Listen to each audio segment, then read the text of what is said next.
mostly to welcome our guests and to express my happiness that something like this is happening again at MDI Gurgaon. MDI Gurgaon has a long history of engaging with the energy sector. We actually used to have a program on energy management for some time, and so we are fortunate that with Professor Rajiv Mishra joining us here as Professor of Practice, we are beginning to re-engage in this sector again, and we will look forward to a much higher level of engagement. Our power sector is clearly one of the largest in the world with an installed capacity of 485 gigawatts as of mid-2025, net revenue generated of more than 4.13 lakh crores, net sales and investment potential of over 40 lakh crores over the next decade. We have major players like Adani Power, Tata Power, JSW Power Grid, NTPC, alongside more than 6,800 participants and trading platforms like the Indian Energy Exchange. And if you look at the major active players in generation, distribution and trading, the count is around 45 notable companies. However, when including all registered entities, the sector encompasses probably somewhere between 70,000 to over 100,000 companies. Why are we having this webinar today? About a month ago, Professor Rajiv kind of shared with me that the CERC has issued a landmark order mandating market decoupling for day-ahead market across all power exchanges. While I may not understand the electricity sector very well, but with a background in economics or marketing and economics dual major, one of the things that I did understand was that this can have some major consequences from a pricing perspective and from a price discovery perspective. I used to teach pricing, of course, in a different context for a living, so clearly this can have some major impact from a pricing perspective as well, price discovery perspective. And so the single policy directive disrupts probably the existing marketing landscape. And the Indian Energy Exchange, which has long dominated the electricity trading, witnessed a 20% stock price drop on the day of the announcement. Perhaps a harbinger of things to come. And probably more than the regulatory shift itself, it's the systematic restructuring that is important. And this has happened after more than 3 years of stakeholder consultations. And the announcement gains more significance because it coincides with the commencement of electricity derivatives trading on NCX and NSE. And for the first time, the Indian power sector will operate with physical and financial markets infrastructures in parallel. And with the market coupling and electricity futures representing a bold step into a more transparent, risk managed and investor-friendly electricity market. So, what are some of the objectives of our event, the webinar that we are having over today afternoon? One is to decode the implications. I hope the discussions will lead to a greater insight into what are the implications of the market decoupling order on the exchanges, and to understand the operational and policy considerations. The operational part is of particular interest to me. I probably want to sit in on at least a session or two to understand the operational part of it, because very frequently, so a little bit of my own engagement with the government and policymakers for the last 15 years in other sectors. One of the things that I have found is that policymaking very frequently does not look at how it is going to be implemented. What are the steps of implementation? Some goals are specified. This is where we want to go, but there is very little on the implementation. Sometimes actually nothing. And without those implementation steps, policy may not necessarily have the desired outcomes. And the third idea is to explore stakeholder preparedness and examine market readiness challenges, and to create a platform. Hopefully, today's event leads to the creation of a platform for market operators, regulators, consultants, academics, and participants. For MDI Gurgaon, to re-engage with this sector is an important one, because at the end of the day, any economy is a function, any modern economy is a function of its ability to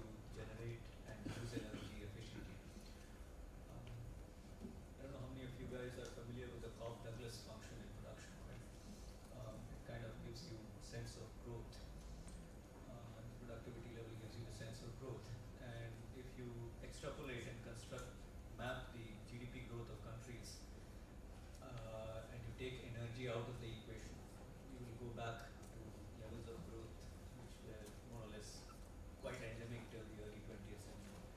As energy consumption, electricity and other forms of energy consumption start to rise, economic growth also rises. So there's a direct correlation between energy consumption, generation, consumption, management, distribution, and the economy of a country. And so for MDI Gurgaon to be able to re-engage with the sector and maybe to build a platform that can do perhaps as much as it used to do, maybe even more compared to the past, would be a great way going forward in this sector. We have fine faculty members like Professor Sajal Ghosh sitting here with us. I wanted him to be part of the panel discussions, but he has politely declined for logistical reasons. Summing up the things. Logistical reasons. So hopefully with his also active engagement, we can proceed further in this. Who are our target audience? Central and state utilities, discoms and generation companies, real estate companies, power exchanges and traders, energy consultants and analysts, regulators, policymakers, financial market participants and investors, and of course academicians, researchers and think tanks. Our event today, the webinar is aimed for greater stakeholder alignments on roles, responsibilities and readiness, knowledge exchange between practitioners. As an academic institution, I think part of our role is to facilitate this knowledge exchange, also maybe to help generate some new knowledge that can be of use to the sector. Regulators, exchange between practitioners, regulators and academics, and thought leadership positioning of MDI Gurgaon as an academic entity in the energy market discourse.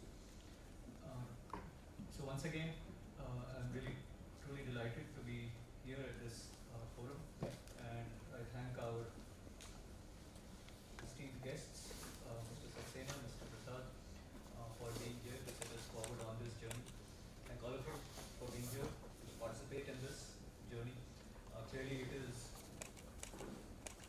an event and a potential which has some scale, because I see so many people here, and I believe you mentioned 600 people registered online, so that reflects on the level of interest to a certain degree, and I hope that we are able to build on it, capitalize on it and move forward. Once again, thank you very much and welcome.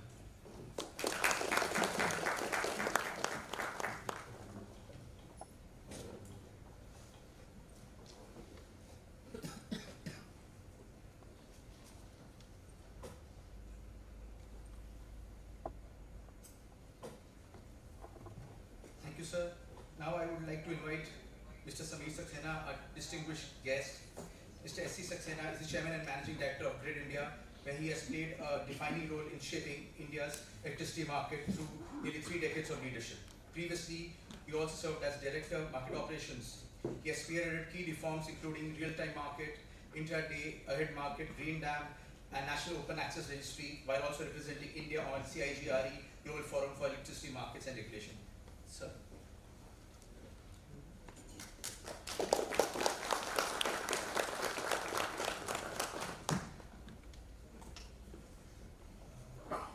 Thank you. Chairman CA, Director MDI, my predecessor Mr. Narasimhan, Dr. Rajiv Mishra, other senior faculty members of MDI, and senior colleagues and professionals from the sector and the academy are present here. A very good afternoon to all of you. The post-lunch session is always tough, but I think we would be very excited about this session that we are having today. The subject matter it's itself been a very hot topic for debate for a long time. At the outset, I would like to thank MDI for inviting me to be here and share my thoughts here. The power landscape is changing very, very rapidly, and the game changer is renewables. So 234 gigawatt with 116 gigawatt of solar, 51 gigawatt of wind, and with this kind of variable renewable energy present in the country, a lot of challenges are associated with this.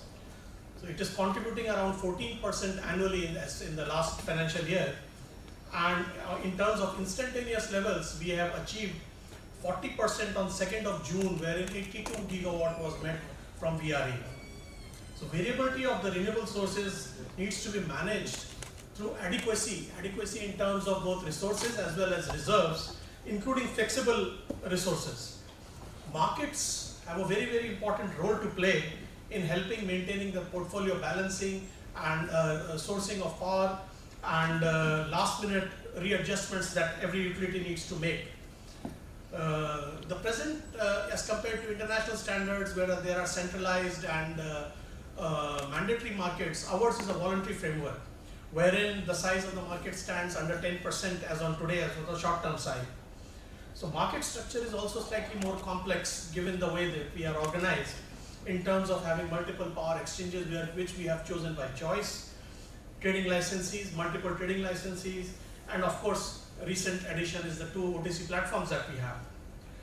So given this kind of market structure, we are saddled with multiple price discoveries happening, multiple prices, multiple time frames, and all those things happening in the structure.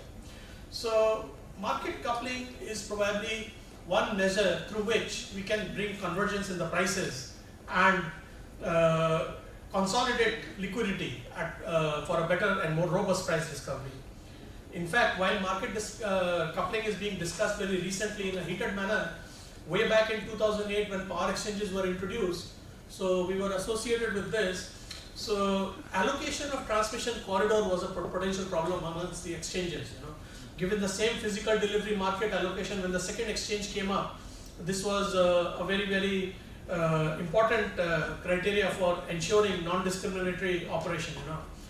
So it was deliberated, all possible options were listed out, and we looked at various pro rata methods, ad hoc allocations, ad valorem, and all those kind of things.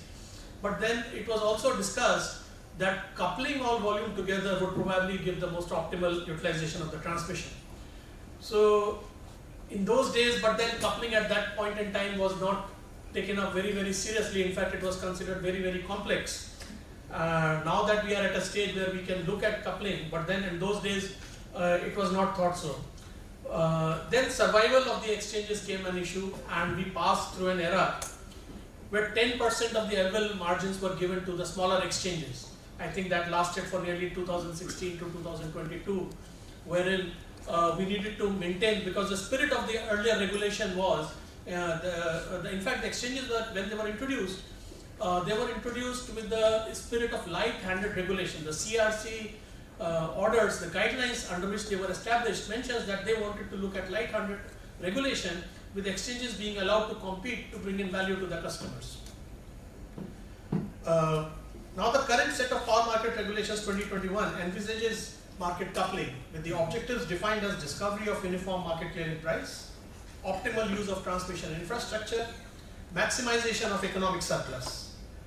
So the Honorable Commission gave us a direction to run a pilot for market coupling. We were also required to code the necessary algorithm for carrying out the market coupling. So in the process, we looked at different market segments. The one more thing was that there are different market segments: DAM, RTM, GDAM, and combined together we have integrated DAM and all many other segments as well. So as part of the exercise wherein we got together the data and the algorithm studies, the algorithm parts for all the exchanges, we took about 29 months of data from all bid data, coupled them together, validated the engine that we had coded in-house with each of the exchanges and their price discovery, and then combined together. Finally, we ran a 4-month pilot. It took us some time, although the time frame given in the orders were slightly less, but then we took a little more time than that. But then we ran the pilot for the 4-month stipulated 4-month period from 1st December 2024 to 31st March 2025. The DAM results clearly show an increase in economic surplus by about 38%. The liquidity, of course, is largely concentrated in one of the exchanges, but then off and on we do keep getting bids in the other exchanges as well. So if we look at the coupling part, yes, it does offer some benefit. An increase of 0.2% in the clear volume was also observed, and some savings were definitely quantified. They are there in the order for all. We also carried out RTM coupling and on the post facto basis, and of course SCD also. There are different challenges associated with each segment. Finally, based on whatever the study outcome was, the Commission decided to implement coupling of day-ahead market to begin with by January 2026. For successful implementation, I think Director MDI also, Professor Sahai also mentioned that a roadmap or the implementation plan needs to be clearly laid out. So some of the aspects that we consider essential prerequisites is a lot of work needs to go on into the algorithm part. Internationally, if you look at market coupling in Europe, they all run the same engine. So harmonization of the engine at all levels amongst the three exchanges, and of course, as the fourth coupling operator, Grid India is also directed to be a coupling operator as the fourth for the purposes of audit and other aspects. So the engine must be similar for effective coupling. Then comes the product definitions. Product definitions maybe need to be harmonized because we need to have then, of course, similar products which can be integrated into the coupling part. The clearing engine and of course are the most crucial element, they are the underlying for the entire coupling exercise, and that needs to be brought out very clearly. Formulation of and documentation of the pre and the post processing rules. A lot of pre-filtering happens and a lot of post processing happens. So that also needs to be very clearly laid out into the rules of the game. So everybody has to know it upfront and everybody has to implement it in a similar manner.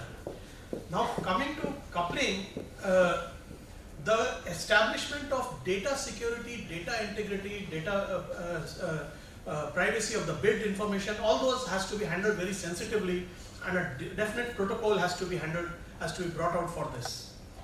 And with coupling, we would soon have inter-exchange settlements also happening. It is now the exchanges are doing settlement on their own. So inter-exchange settlements would also start happening. Most importantly, what I consider, these are the integration aspects, but most importantly, a governance structure needs to be evolved.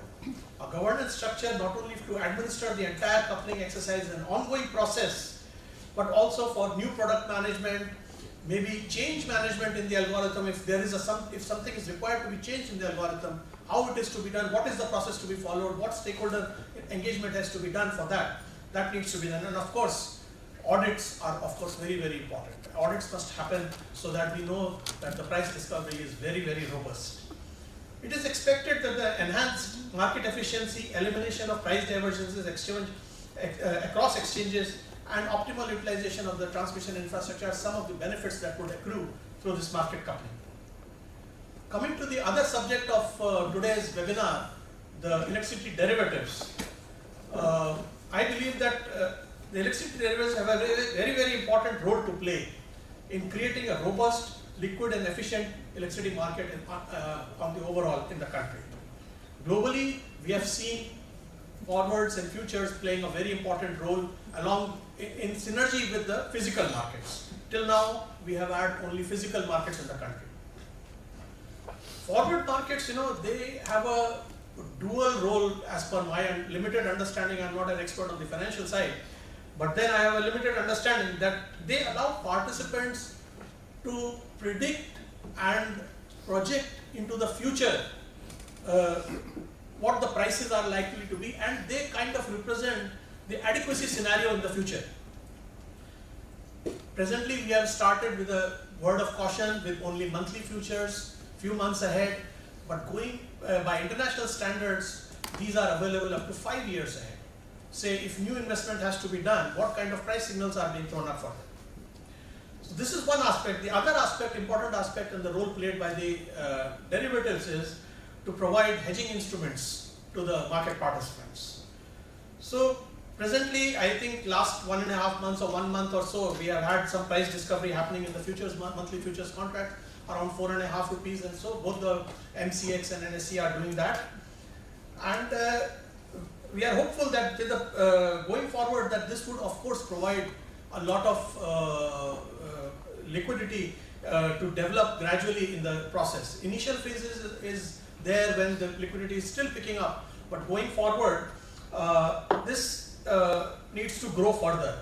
A very, very important perspective that I consider a very important part is the involvement of the physical utilities, the discoms in the derivative markets. The anchoring has to be provided by those utilities, and without their active participation, there can be a lot of undesirable price fluctuations which may happen on purely speculative behavior. So going further, like I said, that we need longer term products in the derivative side, as well as we need maybe customized contract, maybe for the peak, off peak, weekends, maybe these kind of products also would actually evolve based on the customer requirements.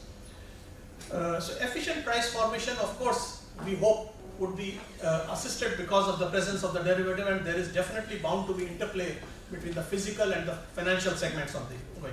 Having said that the interplay is bound to happen, market monitoring and surveillance becomes very, very complex.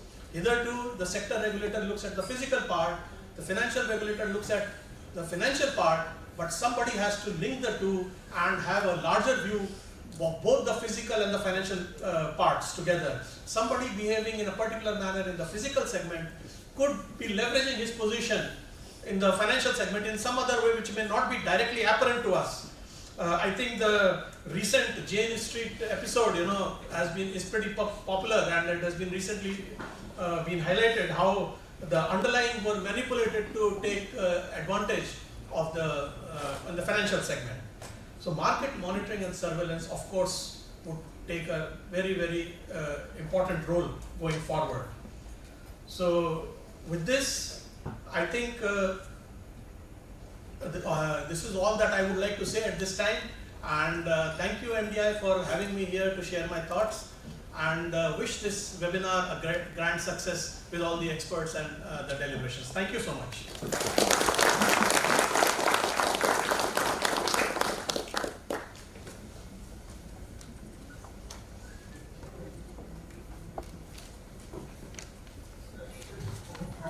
Thank you, sir, for your valuable insights. Now I would like to invite Mr. Ghanshyam Prasad ji, our guest of honor. Mr. Ghanshyam Prasad ji is Chairperson and ex-officio Secretary to the Government of India at Central Electricity Authority, Ministry of Power. 1989 batch officer of the Central Power Engineering Services. Is also has over 3 decades of experience across generation, transmission, distribution, market development, and regulatory reforms. He has also served as Joint Secretary in the Ministry of Power and held board positions at Power Grid Corporations, Power System Operations Corporation Limited, which is POSCO, and currently Nuclear Power Corporations of India Limited. So.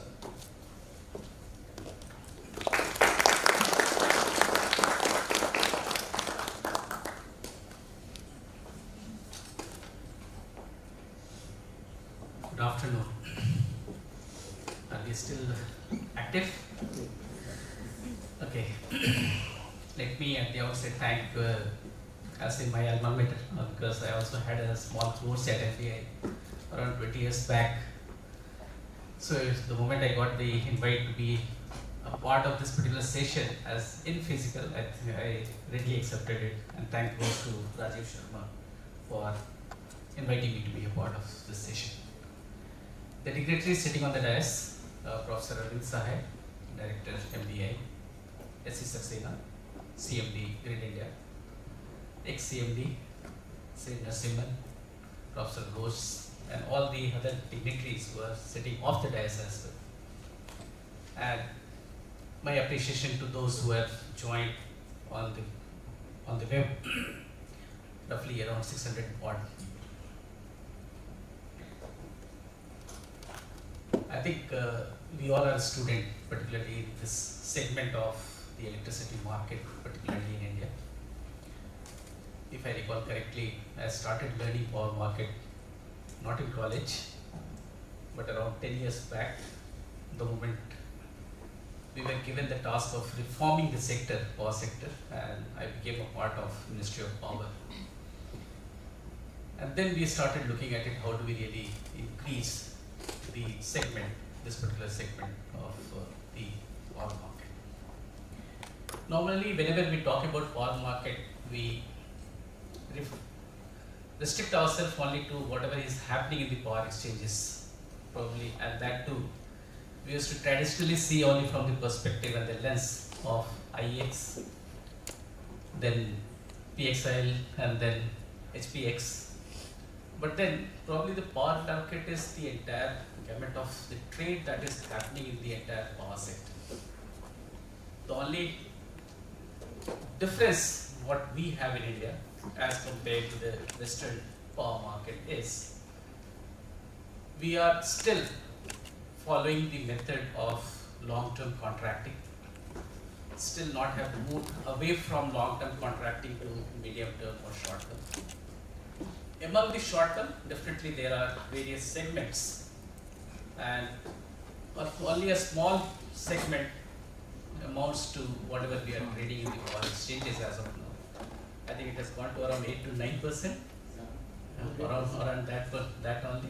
And even in the short-term space, I think it is not more than 11 to 12% as of now. So we cannot forget the larger pie of the entire power sector and the trading that is happening in the power sector. Now the question comes is, how do we really increase the liquidity of the power market?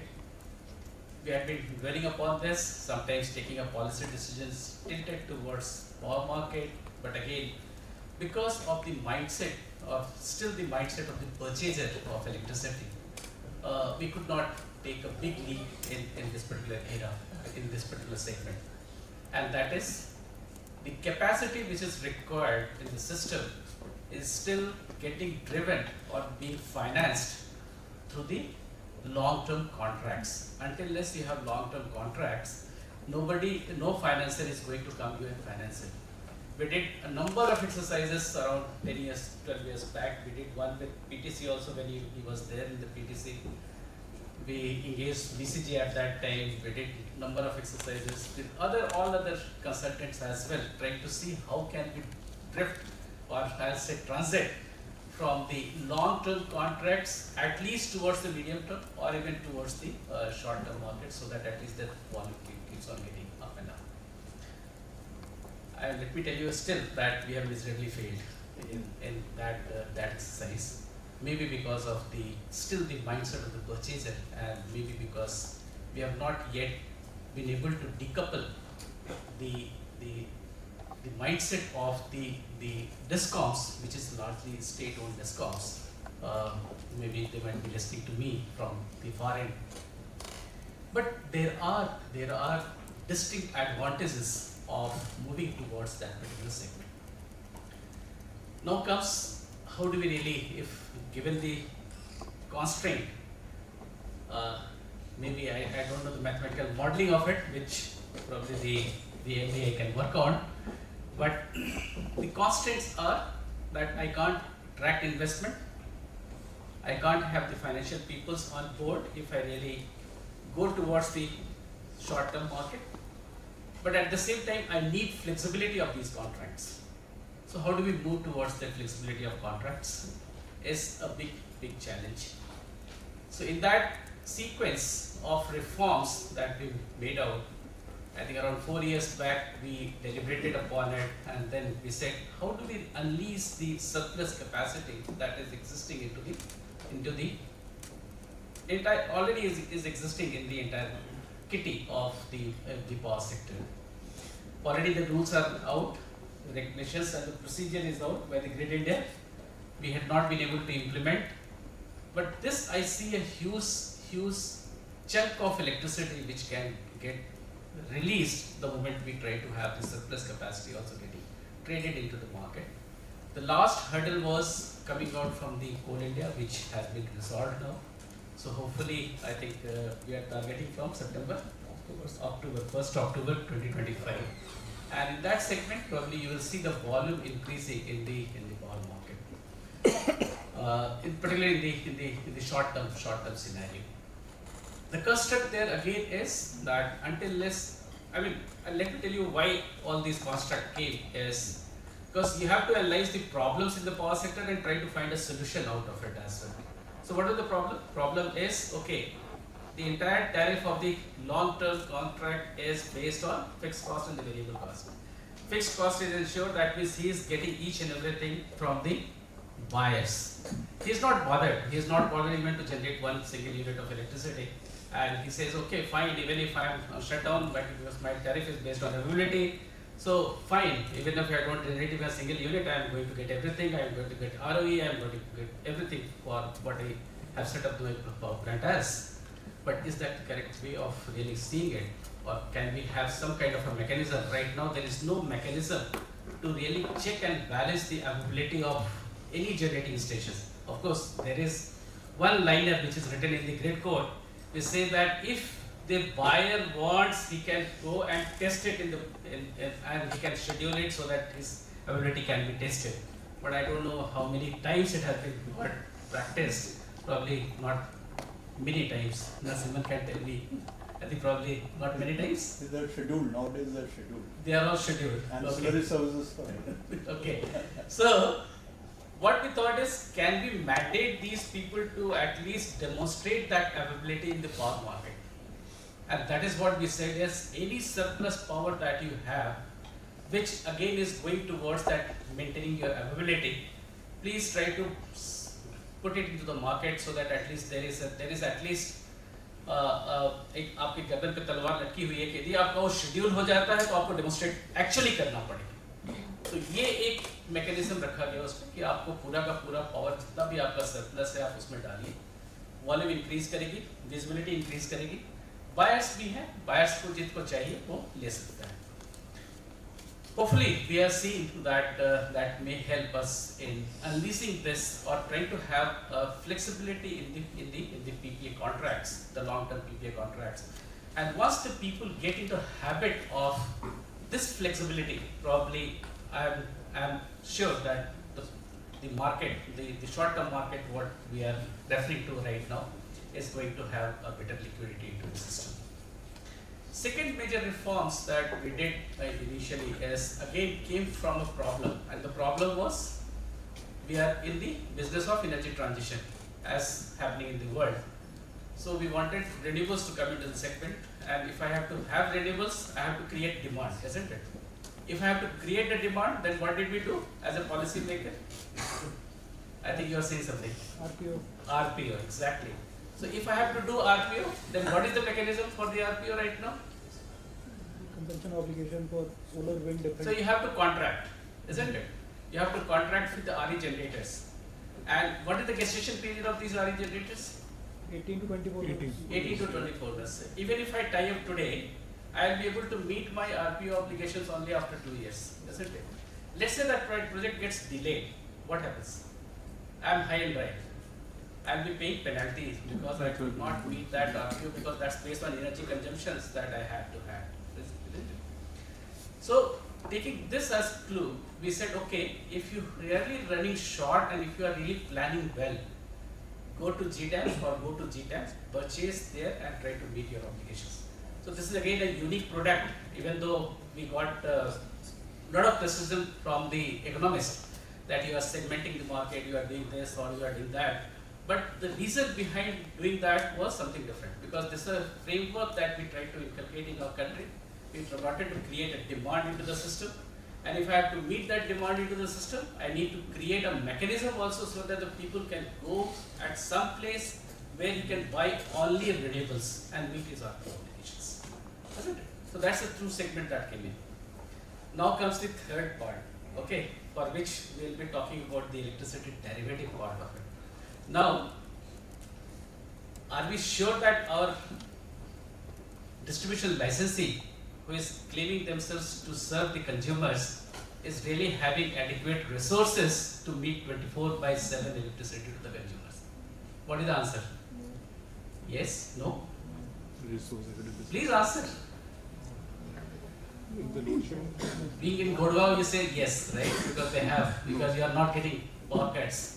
But what is happening in the rural areas? Are they getting electricity? And if they are getting electricity, are they getting quality power? If there are so many things that is required as we go along, right? So we identified the problem and we said the problem is that none of our buyers, none of our discoms is doing proper resource adequacy planning, right? And that resource adequacy planning is required to be done for a longer time horizon. Why again? Because you have resources which needs 5 years, 7 years, even 13 years. But if I really go for a nuclear power plant as of now, it will take anything from 10 years to 13 years to 35. So I need a longer time horizon, and that is around 10 years, and that is what we mandated. We brought again the rules, regulations, procedures, its guidelines, everything is now in place. And we said nothing doing. Each of the distribution utilities of the country will have to have resource adequacy plan for the next 10 years. The matter didn't end there. We said it's not that you do one time and forget about it. You have to do it dynamically, and you have to do it on every year based on revised whatever you had planned, whether it fructified, it didn't fructify, based on the new scenario, new changing demands, whatever be the conditions, you have to keep on updating it every year. Then what we said, we didn't stop there as well. We said it's not only the long-term demand that you have to meet, you have to also meet from shorter duration as well, which is from 1 day to 1 year. And that responsibility was given to anyone? आपने पढ़ा नहीं. I think that is given to the Grid India for regional as well as national, and for the state load dispatches for state. So that they have to ensure that tomorrow, do I have enough capacity to meet the demand of my state or not? Responsibility is of SLDC. They can do it on a regional basis, on a national basis, etc. Because they have to see that the grid, national grid has to be intact and have enough resources into place.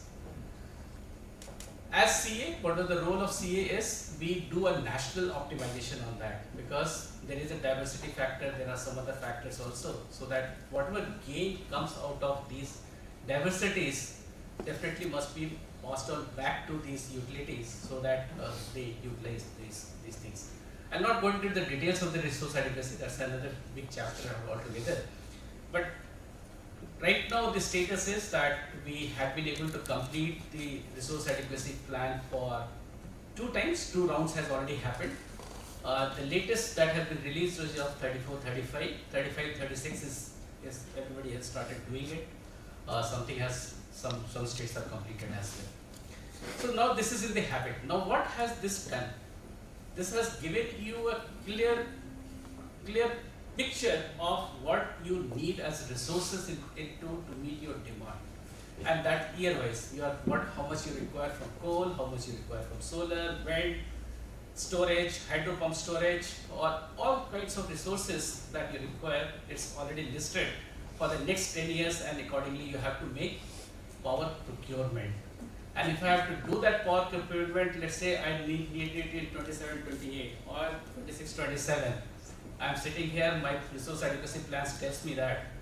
Now where do I go and purchase this power from if I don't have enough gestation period left to me? So I need a capacity market, and that is where we are going towards. The derivatives, futures, and all these will be coming in that place.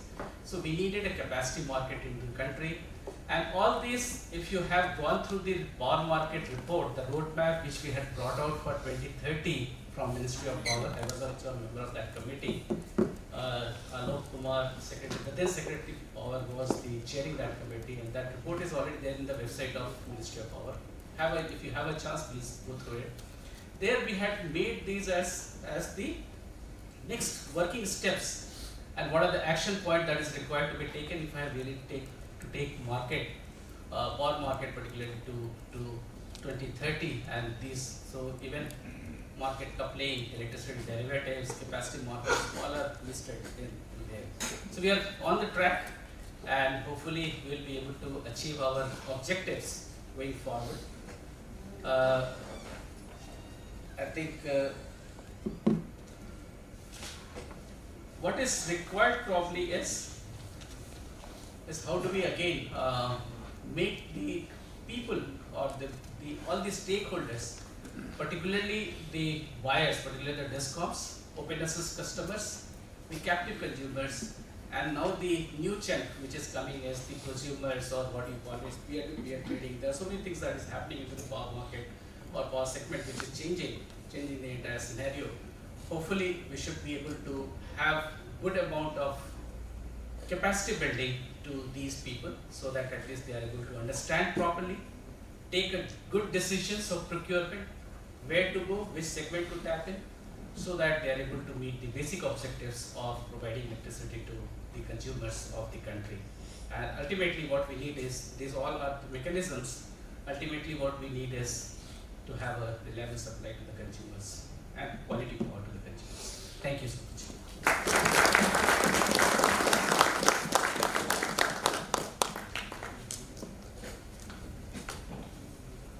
Thank you, sir.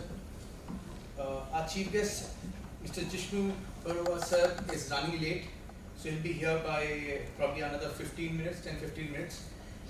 Meanwhile, I think we can start off with our team presentation. Mr. Arun Kumar ji.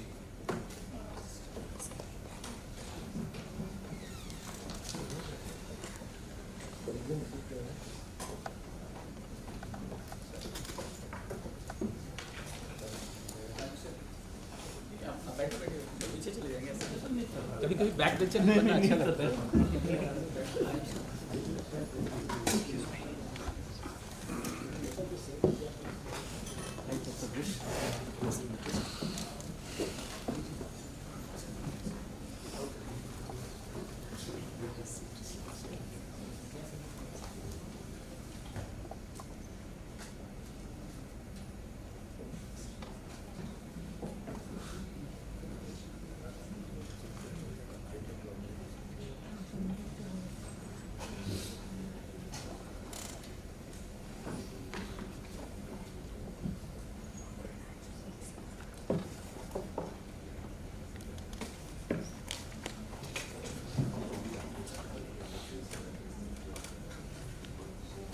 Mr. Arun Kumar is Senior Advisor, Nange Next.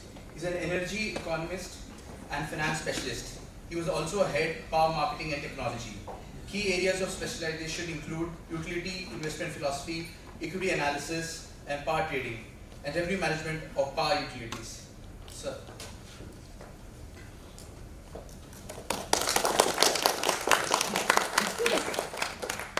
Well, after two eminent speakers, it's very hard to speak and talk about the sector, but at the same time, my job is more like accounting and stating what's happened in the last few years. Yeah. So I'll basically, in next 10 minutes or 8 minutes probably, cover what has happened in the sector since Electricity Act 2003. So the job is that way, just to recount and most people here city know, but for the benefit of many other people who may not have seen the sector since the beginning.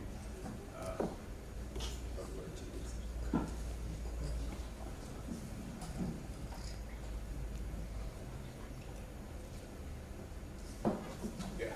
So let me just start with ourselves. Nange Next, we are a 40-year-old company.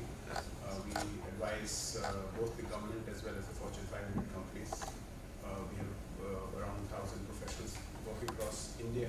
It's one of the large Indian consulting firms. We work across audit advisory and management consulting. So as a company, we are among the leading consulting firms in India, minus the big international names.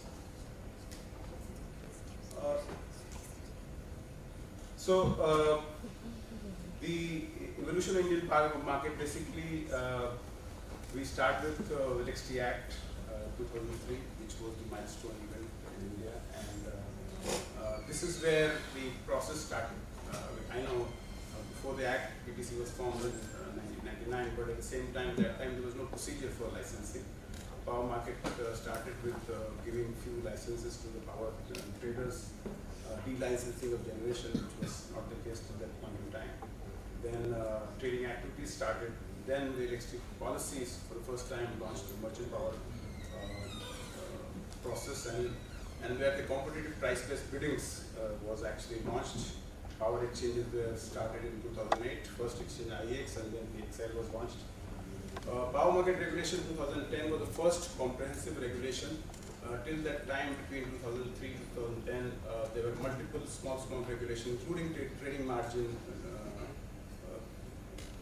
I would say change in trading margin. Short-term trade was changed from 4 paise to 7 paise, and then long-term trading margin was removed. 2011 to 15, we added a lot of capacity. In fact, almost 125 gigawatts of thermal coal-based capacity basically made India almost our surplus at that point in time. And that led to a market boom in that sense. Then 2020 February draft power market regulation came in. COVID also hit at that point in time. And it is all credit to the policymakers of India and to IEX to a great extent to launch the RTM on 1st of June 2020, which was not, we all thought that probably it would be difficult to launch that, but RTM was a game changer in that sense for the power market. Then we also saw the green products, GDAM and GTAM being launched. Power market regulation 2021 does talk about market coupling for the first time, though there were some mentions in the previous regulations also. But 2021 market regulations clearly spelled out. In fact, that regulation also talks about other products, including capacity in the market, though it is subject to CERC coming out with over-regulation. And then in 25, we have seen the regulator come out with the announcement of price coupling, market coupling for DAM, and announcement on electricity derivative, which were launched. DAM market coupling is expected to be launched on January 2026. So this is a little bit more detailing. That time, I'm basically using the CERC data because percentage thing I heard 10%, but CERC data says 15%. But I think the difference is the DSM. They're adding DSM in the short term also, and that is potentially a product which can actually move to this thing. So into the 2004-5, as per the CERC market report, the market was 2%, 2.1% to be precise. 2.2%, and it was 11 billion units. And before the act came in, generation has to be based on approvals. It has to be the tariffs were fixed based on the state governments and central governments interventions. The regulators were more like there were regulations, but it was more or less government control. For the first time, private sector was hardly there. It was for the namesake. There are two private plants before 2003. But by and large, it was state run. And that act changed. But still, when the market started, it was mostly a seller-driven market. If there was availability, people will actually sell. And one or two traders were dominating that point in time. Then 2010, as I mentioned, 2010 was the first comprehensive regulation. But between 2003 and 10, there were some small regulations which had come in. But 2010 regulation for the first time talked about a very comprehensive net worth requirement, other processes, the kind of management for both OTC, which is over-the-counter trade, where the mutually negotiated prices could be agreed, and that was for the traders as well as utilities directly. That happened, including power banking started. Mandatory requirements were set up for exchanges. That time exchanges used to do small volumes, but at the same time the rules were set for exchanges in 2010 market regulation. Uniform market clearing price for the first time in the regulation, including congestion pricing. There used to be different prices as well as to congestion is to have different prices at that point in time. Regulations were set up for both physical energy account as well as the financial settlement. SLDCs were given the place of prominence because till that point in time, scheduling was mostly at a regional level. Trade on REC started in the exchanges, and most importantly, as mentioned earlier, the accounting and the data security issues were highlighted in that regulation. Especially for the exchanges, it was important to maintain a very robust audit trail so that any dispute, any trade can be settled at that point in time. CRC role. CRC, I would like to comment that very few regulatory agencies actually maintain the kind of a database because most of us rely on CRC for the data which they provide.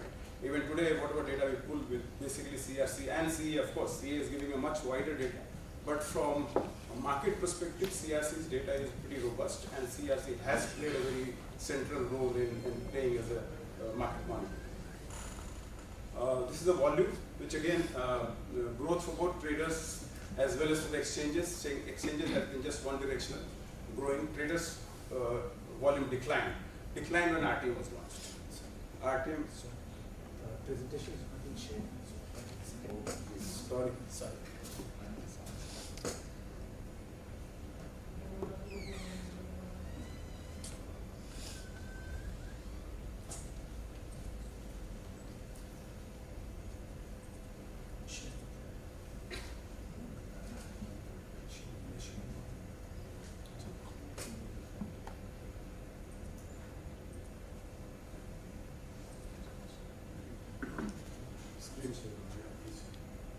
Share the full screen.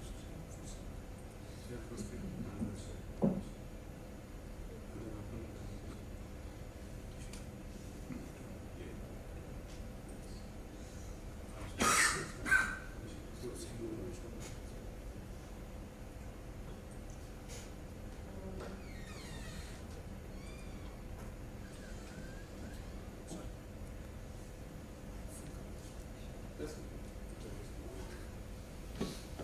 So this is just to give others a sense of how the market numbers increased. The traders volumes, till 2018 it was mostly traders market. But since then market has slightly changed the dynamics, especially after the RTM was launched. RTM was a required product, probably intraday contingency used to be a product then, which was mostly during the day settlement, but by and large RTM changed that volume for the exchanges. And probably that's what we're going to talk today about, the coupling of the prices. So market evolved, and market has actually grown both in terms of volume, both because supply increased and also because there was a need fed, because the base loading was met, and increasingly states were also trying to move away. Of course, they are not moved away from long-term contracts, but we talk to states. They're trying. It's not that they're not trying. It is just that they do not have the resources and the ability to just totally change that from long term to short term. States also understand that if it rains, the demand will crash, and if it is the temperature goes to 49 degrees, the demand will increase beyond their control. They also want more short term, but unfortunately they don't have the resource to at this point in time to shift away from it. So then Power Market Regulation 2021 was built on 2010 regulation, and this regulation actually has much more details for exchanges because they were tightened the whole requirement of exchanges. It was, we thought when we saw that regulation, it was more for the exchanges than for anybody else. But this particular regulation talked about one is that first they made for the first time there's also talk about disqualification for the exchanges. So the whole detailing of the type of management, the roles, and the kind of a personnel which can be there in the exchanges. And one new thing which they added is OTC platforms, information sharing. Because till this point in time, most of the information sharing platform is CERC. So there was a need for an additional platform for OTC, which is currently, there are a couple of OTCs currently operating. For the first time, we also saw regulator coming hard on business sustainability. Negative trading margins had crept into the system. And for the first time, we had a regulation saying you can't charge negative trading margin. This was an important thing because till that time, nobody understood how negative trading margin had come into the system, but it was there. And so regulator had to intervene, and this was, I think, a very welcome move because the market was probably getting distorted because of those particular products. RTM was again, as I said, introduced in June 2020, and then the green products, which again, foresaw the capacity increase which we are seeing. Because we did not see that kind of a green capacity addition till 24. Because from 24 onwards, the capacity addition 24 was around 19 gigawatts, 25 was around 29 gigawatts, and 26, from what I saw from CEA data, in the first 4 months we have seen around 20 odd gigawatts added. So I don't know how much capacity addition of green is going to go up, but that requires a lot more. It is not going to be as simple to absorb that kind of a capacity. And the Power Market Regulation 21 has tried to introduce some of that. Probably some kind of additional features would happen to be required and incorporated. This is the volume growth which we have seen, mostly both for traders and for the exchanges, and also we have seen the DSM volume also grow. This actually adds to, as per the CRC data, to around 15%. But as I said, that includes the DSM. 15% includes the DSM. So the short-term market technically is 15%. But yeah, this can go up. The target which I've heard from government is to take it to beyond 50% and more. But that will require much more efforts. The number of traders today operating is around 40. Exchanges, there are 3 exchanges. HBX has been added after the initial 2008 2 exchanges. So 3 exchanges, 4 exchanges. And market coupling, as to conclude, and before that, there's one more slide after this.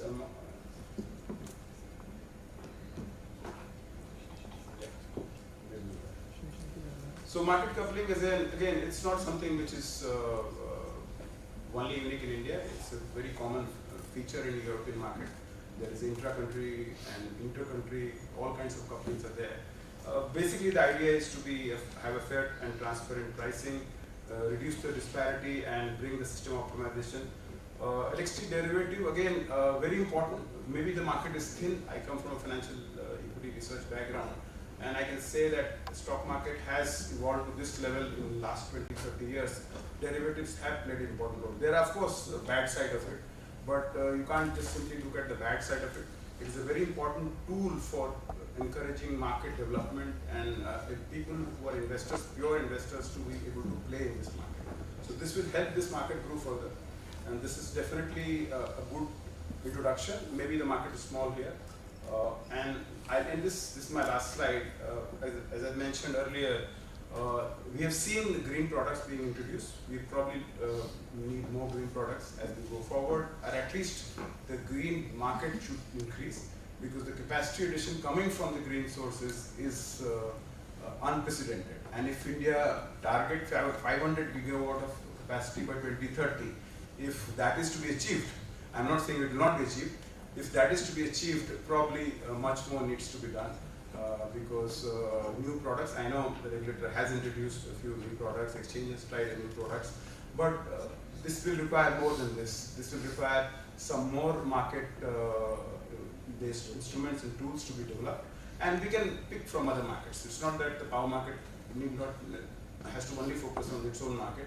There are commodity market, there is financial market, there is stock market, and we can pick products from there and bring it to the requirement which meets our need.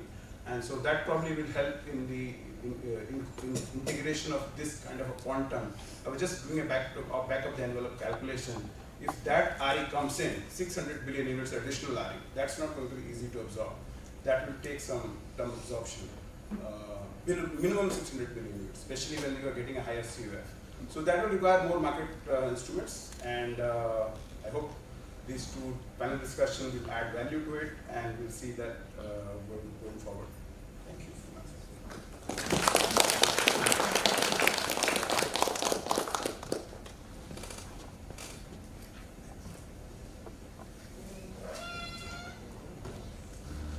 Oh, you're right time.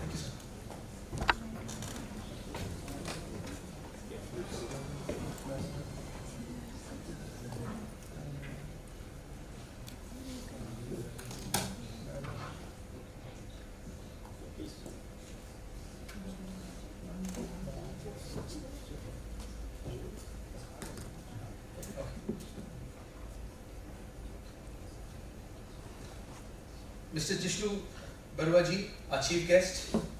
He's the chairperson of CERC.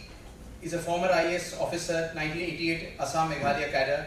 He has held key position in both Government of Assam and Government of India, including Chief Secretary of Assam and Joint Secretary in the Department of Personnel and Training. With extensive experience in the power sector, he has twice served as chairman of Assam Power Distribution Company Limited. May I welcome you, sir, for the address. Yeah.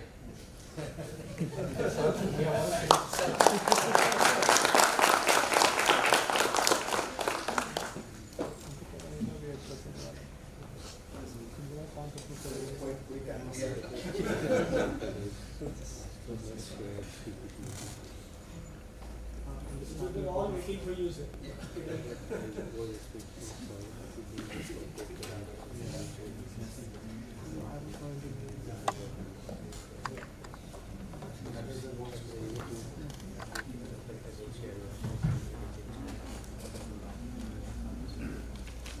Good afternoon. There are so many esteemed dignitaries present here, including Chairperson CEA, CND Grid India, Director MDI. Yes. Yeah, I see your photograph.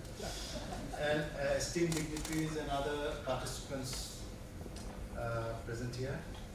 I'd like to extend my profound gratitude to MDI Gurgaon for inviting me to participate in this very important webinar.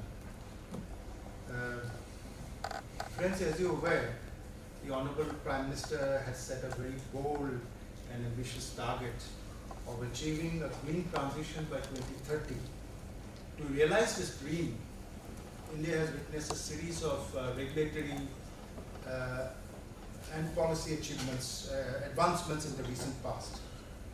These efforts span multiple sectors, but are united by a single goal, that is of creating a sustainable, low-carbon energy future for our country.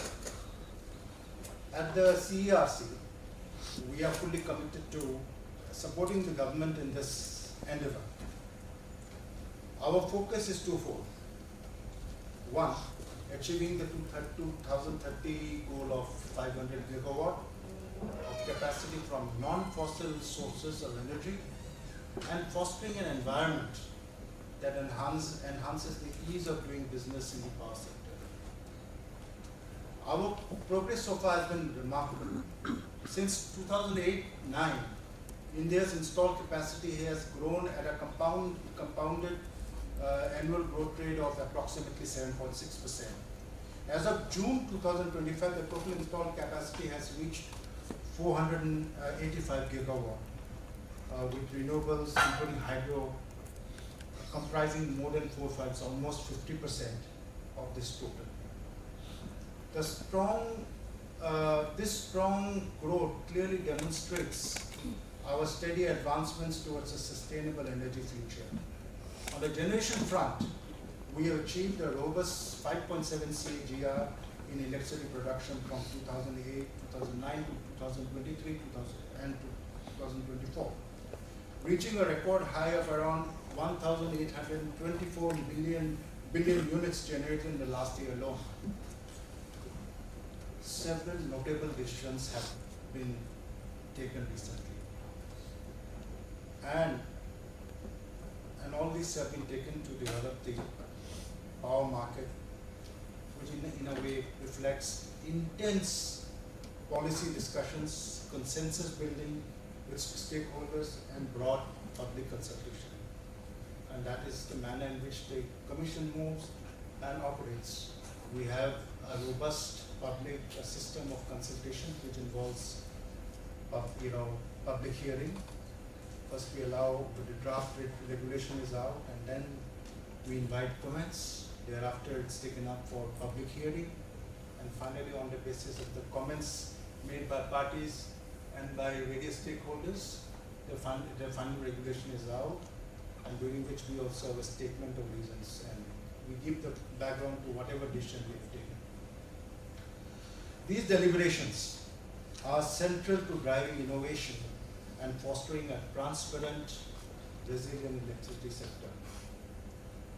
I believe it is the culmination of these efforts that has helped us launch the much awaited financial derivatives in the electricity sector and bring regulatory clarity on market coupling. I would say that our approach towards this new transformative steps have been guided by 3 C's, which include a consultative, cautious, and calibrated approach. Let me outline the key factors that have led to and indeed necessitated the introduction of these new instruments in the power market. The concept of electric derivatives has been under discussion for more than a decade now. In fact, it's been under discussion from 2008, 2009, and there was a long series of litigation which I refer to very briefly a bit later. However, the main factor which had sort of slowed down the progress was the issue of jurisdictional matter between SEBI and CERC. But certainly there was a clear recognition of the need for such instrument to help market participants manage price volatility in the power sector. Over the past 15 years, we have witnessed a significant growth in the volume transacted in the short-term power market, including transactions to traders, to power exchanges, bilateral dealings, and directly between India, which is bilateral. This volume has increased from less than 65 billion units in 2009-2010 to about 238 billion units in 24-25, and an impressive growth rate of around 9% CAGR. Power exchanges, being neutral platforms, facilitate electronic bidding across the country. Owing to their transparency, these exchanges have also played an important role in making open access a reality in India, which is hailed as one of the key reforms in the power sector. The efficient and transparent price discovery is the underlying physical market, and this provides a strong basis now for development of this financial market. As a part of the regulatory framework, CERC notified the Power Market Regulations of August 21, which paved the way for the growth of the market in changing conditions while ensuring the protection of consumer interest. The volume of electricity transacted through power exchanges in India has increased significantly from 79.59 billion units in 2021 to 143.75 billion units in 24-25 at a CAGR of around 16%. The growth in power exchanges volume and the volume of transaction is much higher than the growth in electricity generation and installed capacity addition, which is around 5 to 7%. More recently, we have seen the volume transacted in the real-time market surpassing the day-ahead market, which is a perfect indicator of a maturing power market in India. The power exchanges in India currently offer multiple avenues to market participants in the form of various contracts and products to make market attractive and thereby contribute to the government's endeavor to ensure energy security. With the growing volumes of the spot market in India, I believe the introduction of financial market derivatives is a timely and transformative step forward. These new instruments can serve as a valuable tool for meeting the diverse needs of stakeholders by offering a reliable hedging mechanism against price risk, benefiting a large number of stakeholders, including the DISCOMs. One of the most important functions, friends, would be for these instruments is how they would play as a factor in the power sector to bring new and additional information along with market insights, and therefore acting as a forward-looking indicator. As of now, we are dependent and reliant upon two sources. Both of them are here. We have Great India and CA, who gives information about the future markets and about the crunch period, projections about power, energy generation in future, and the difficulties and the rise in demands. But with the new players coming in derivatives, there will be a lot of intensive research, or at least that's what we believe will happen in this sector. And they'll bring in money, and there'll be better ways and more, I would say, efficient ways of looking at the future. In the last few years, we have seen that the climatic complexities have had serious implications on the power demand forecast, which form the basis of all investment planning by generators and procurement issuance of DISCOMs. It is for addressing these emerging challenges that financial derivatives can play a crucial role by revealing the market expectations and price trends. So that's the major focus as far as CERC is concerned. We believe that these new players will bring market insights about how the sector would be playing up in the future. Another distinct feature of the futures market is the case of entry and exit, which provides an option to the participants to adjust their position as they move closer to settlement. Besides, we hope these instruments support our objective of RE integration and an increase in market depth, which is essential to achieving the national objective of green transition. I believe that once the participants are hedged against market risk and price volatility, they are further incentivized to participate in the physical market. Thus, the financial market may positively impact liquidity in the spot market as well. Now we come to international experience. You will see that international experience marked by a significant increase in the electricity derivatives segments in Europe, particularly in Nordic countries, the US, Australia, Singapore, and Japan, etc. is encouraging. And that has been one of the guiding factors for us. However, we have been equally conscious of our domestic priorities and challenges in mooting such innovative financial instruments. As you would see, we've been very careful and cautious in our approach so that things don't go awry. As a new market instrument, we have incorporated several checks and balances into the contract specification of electricity derivatives to prevent potential market manipulation by any market participant and to mitigate the associated risk. We have also taken a cautious approach of introducing only plain vanilla monthly RTC contracts.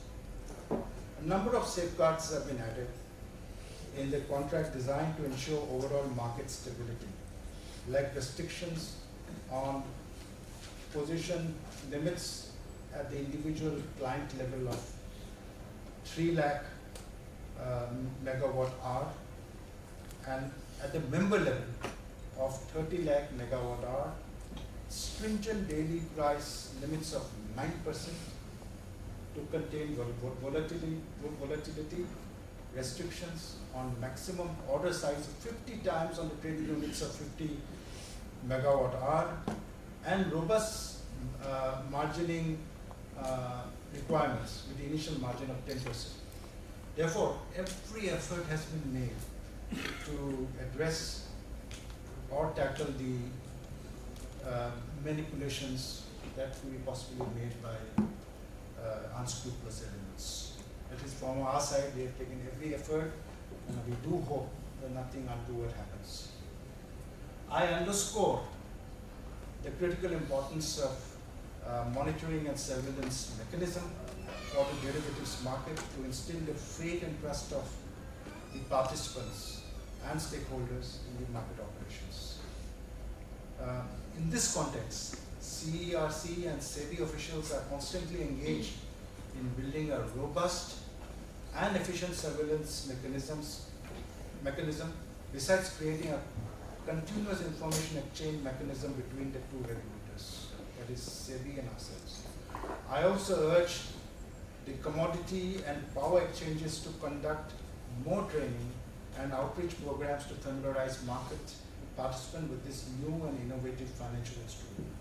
In fact, both MCX and SEBI have been requested to organize some training sessions for all the players so that people are able to take the best advantage of the opportunities that exist. The initial data from NSE and MCX on participation in financial electricity derivatives has been encouraging, but we are yet to see how this unfolds. We anticipate increased participation from other value chain participants in the days to come, given the evolving market conditions. Before I conclude, let's take a quick look at market coupling. I don't wish to talk a great deal because these are very early days in market coupling, and which will actually come into place only in the month of January. There's a lot of because there's a lot of miles to traverse before you reach that point. Friends, CERC Power Market Regulation 2021 provide the enabling provisions for market coupling among the power exchanges in India. It is in line with these provisions that we started a consultative process way back in August 2023. Based on stakeholders' comments and suggestions, including those of the DISCOMs, and with due consideration to its implications, we consider it prudent to initiate market coupling as a shadow pilot first by developing the in-house technological capability. Mr. Sameer Saxena, who's present here, played a major role in carrying out the experiment of doing the shadow pilot on the system. Our decision to implement market coupling is therefore guided by the submissions and recommendation of Grid India, various consultations held with the stakeholders, and is in accordance with the provisions of market coupling in the power market regulations of 2021. To tread with caution, we have decided to implement the coupling only of the day-ahead market to begin with. Based on our operational experience from the coupling of day-ahead market, the future course of action shall be decided. The single price discovery from market coupling is expected to provide an impetus to the growth of financial derivatives in India. Thus, the two decisions are complementary to each other, that is, both market coupling and financial derivatives. I have nothing much to add here, but let me take this opportunity to congratulate NDI Gurgaon for organizing this webinar, and I'm sure there will be an intense and insightful discussion on this very important subject. Thank you very much.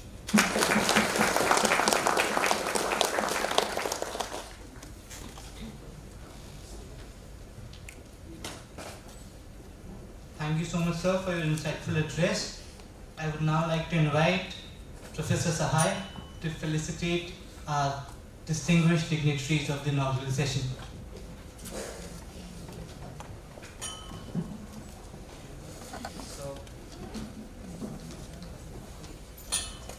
So now I invite Mr. S.C. Saxena, Chairman and Managing Director, Grid India, Mr. Ghanshyam Prasad, Chairperson and Next Official Secretary to the Government of India at the Central Electricity Authority, and Mr. Jishnu Barua, Chairperson of the Central Electricity Regulatory Commission. Thank you.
So now we move on to the first panel session of the day, titled Roadmap for Market Coupling in India. The session will be chaired by Mr. S.R. Narasimhan. Mr. S.R. Narasimhan is the former chairman and managing director of Grid Controller of India Limited. With over 3 decades of experience in power system operations and electricity market reforms, he has held leadership roles in CEA, Power Grid and Grid India. Please, sir, I now welcome you to the dais.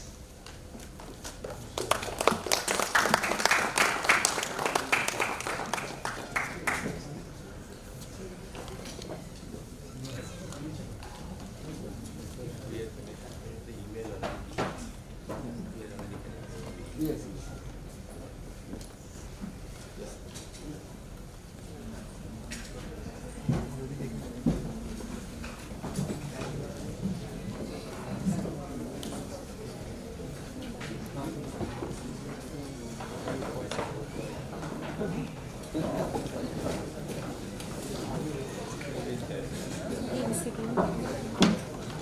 Now, member Mr. Rohit Bajaj, Joint Managing Director at Indian Energy Exchange.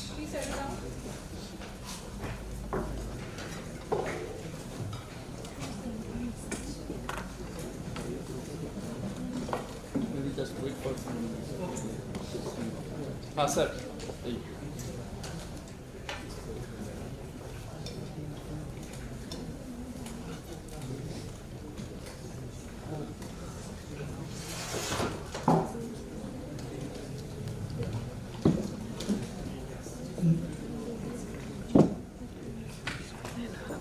I now welcome Mr. Satyajit Ganguly. Mr. Satyajit Ganguly, Managing Director and CEO of Power Exchange India Limited, is an accomplished power sector professional with over 35 years of experience spanning NTPC Power Grid, Vedanta, ONGC Tripura Power, and Northeastern Transmission Company.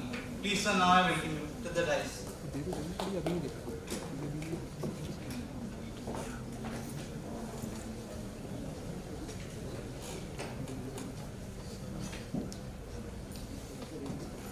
Joining us online, Professor Rune Ed.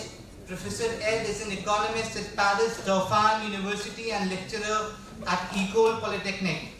He previously served as Deputy Director of Electricité de France, R&D on Generation and Financial Risk Management. Thank you so much, sir, for joining us online.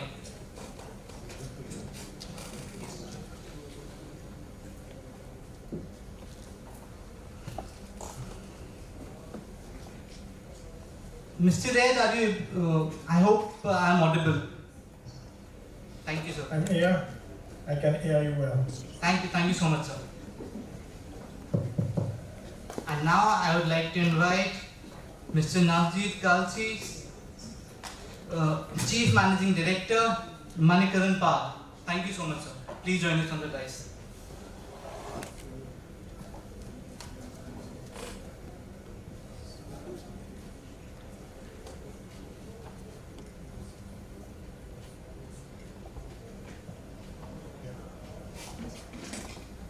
Please, sir. So now. Yeah, good afternoon, everyone. We're running almost more than half an hour behind schedule, so let's try to adhere to the timings. Yeah, good afternoon, everyone.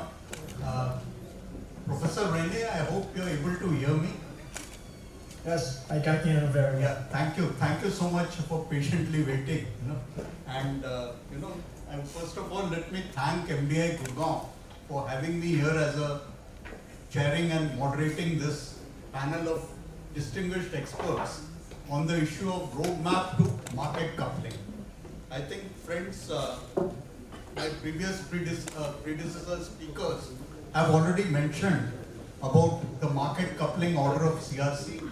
Ever since this order was issued on 23rd July 2025, there's been intense and fierce discussion all around on this major change. And this panel, we would try to, decipher this and see its implications. In fact, Mr. Arun Kumar Singh's theme presentation has already made my task easier. just a few words that I would like, because having been closely involved in this power markets ever since the two exchanges commenced operations in 2008, let me just, the chronology is really very important. When these two exchanges commenced operations in 2008, allocation of transmission corridor was a big issue, and of course we settled on pro rata at that point of time, and things worked very well. We had a lot of congestion also at that point of time, especially at the interstate level, but nevertheless things moved on. And in 2010, when the power market regulations of CRC first came out, you'll notice that there's nothing on market coupling. It was silent on market coupling, but there was one particular clause in that if in any situation the market share of any one exchange fell below 20%, it would have to merge with a larger exchange. That there was one clause there, but then that was applicable only if the number of power exchanges were more than 2. So it really didn't matter, it remained a letter in the regulations. And then in 2013, the smaller exchange, which didn't see much volumes, they approached the commission for a preferential allocation of corridor. And the commission they set up an expert group, headed by former CEO of POSOCO, the erstwhile POSOCO Power System Operation Corporation. And it had a lot of academicians, it had representation from both the exchanges and Grid India. And that committee, they submitted their report in January 2016. And why I'm telling these things are important, unfortunately, these reports are not there in the public domain for all the audience to, really appreciate all the nuances.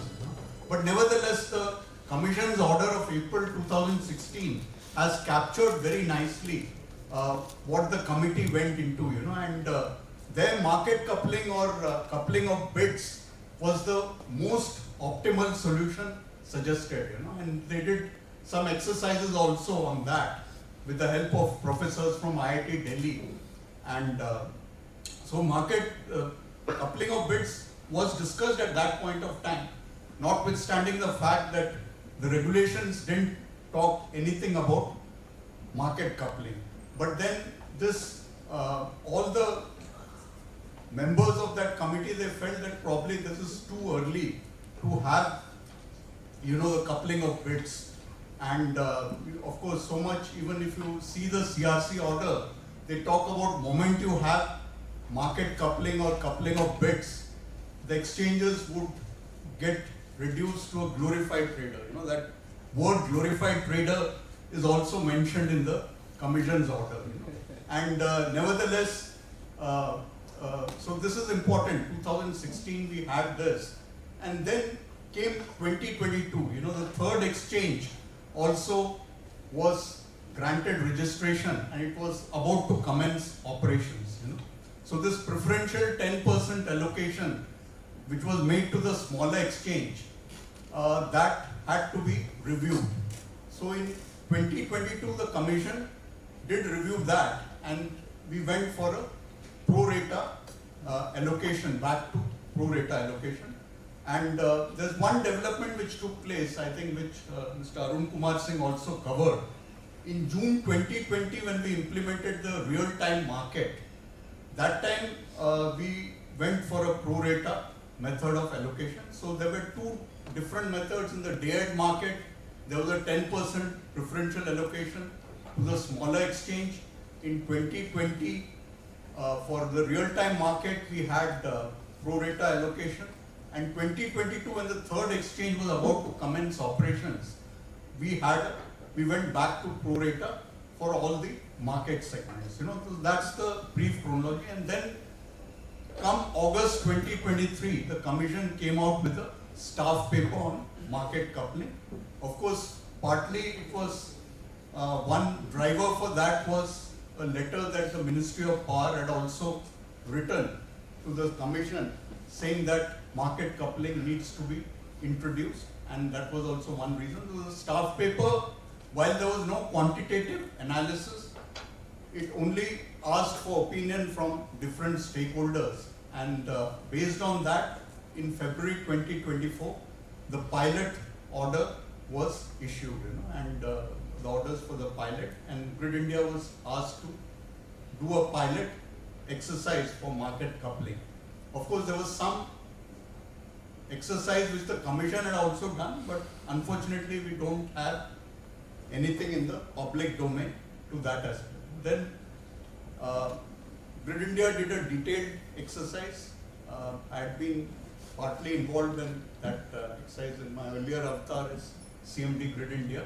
So we did a lot of, it was really a very intense exercise, and for 29 months we collected all the data from the 2 power exchanges, and we ran all the algorithms for DAM coupling, for RTM coupling, for real-time market and SCD coupling, and based on that we submitted the report to the commission. Unfortunately, that's also not there in the public domain. That would have, explained so many other nuances, leaving aside the market coupling issue. So that was another development, and based on the 4-month study, again, the commission has given its order on 23rd July 2025. So this is a development. I would only request, unfortunately, we don't have members from the commission here or the staff. I would only request that all these reports, if it is put out in the public domain, that would, inform everyone, of the nuances involved. But coming to the 23rd July order, like all the 3 scenarios have been explained. What is the value addition we get out of DAM coupling? What is the value addition we get out of RTM? And RTM plus security constrained economic dispatch was giving the maximum benefit. If you look at that, it's close to 500 crores per annum. That's the kind of savings which one would get from RTM plus SCD. So logically, one would have thought that that is the first thing which must be looked at. But nevertheless, as the chairperson CRC also explained, the idea is first to go for tiered market coupling and then look at other segments. And 3 main advantages which all of us have been talking is that optimum utilization of transmission corridors is one of the advantages, main advantages. Though we have very little congestion, but let me tell you, the way I see it, we would have more and more congestion in days to come. With more wind and solar getting added, pockets of local congestion would soon crop up, and you would have many more bid areas in the power exchange. So this is just, I think very soon more bid areas would be rolled out, at least at the, considering a state has a bid area. So congestion is another aspect. And third, of course, we talked about having a uniform price for derivatives, but then again, we have the DAM and the RTM segment. So I'm sure the next panel would delve into that issue. So we have a very distinguished set of experts here with us. Professor René from University of Paris, Dauphine. He's a professor in economics, and he has also had a stint earlier with the EDF R&D division. So a very good panel. So I would go around each panel members. First I would go to Professor René A. So in the European context, like we've been talking about this, we have had a look at Europe. In the European context, I would like to just have your views. What advantages have flowed from market coupling? And there are a number of countries in Europe which have multiple exchanges. For instance, Austria and Poland have 3 power exchanges. How do these exchanges create a differentiation in their services to compete against each other? Over to you, Professor René. 5 minutes, I would request. Thanks a lot. Thanks a lot for giving the floor. I would like to starting, I would like to thank Dr. thank you, Priya, for giving me this invitation to participate to this panel on market coupling and free market. So I will answer directly to your question. So on the benefit and why there was this market coupling in Europe, which lasted something like 15 years. It was a very long process starting in 2005.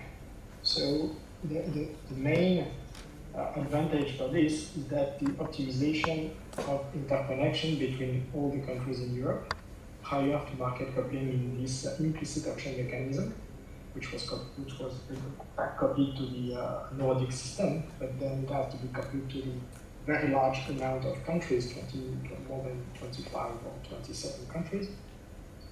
Prior to that, the interconnections were allocated on an auction basis at different time scale, and because of that, there were inconsistencies between the prices in nodes and power flows. So you may have, for instance, a situation where you have two zones where prices are high in zone A and low in zone B, and nevertheless, the electricity would flow from the expensive zone to the low zone because of a coordination issue. So it was a very long process to induce this. And in this process, you have something which is different from India and Europe, is that, as you say, you have many power exchanges. You have exchanges in almost every country, in Spain, in Italy, in France, in Netherlands, and Poland, and Germany, Austria, everywhere. And they are private companies. Okay, and so they provide services to the producer and the consumers in their own country, but abroad. And so we don't have those kind of mechanism where you say that people have to merge if they go above a certain level. They are private companies, and they are being the subject of many buy and sold. Okay, so some merged because they were too small and they were not making some business, and some people, some there. So the services that they get is the same in every country. It's a platform where people have to make their exchange, they can make their bids, and they do this. And at the top of these power exchanges, there is some coordination to ensure market coupling in the implicit auction mechanism. And this one is a major issue, but it allows a mechanism which is decentralized between auctions, between power exchanges.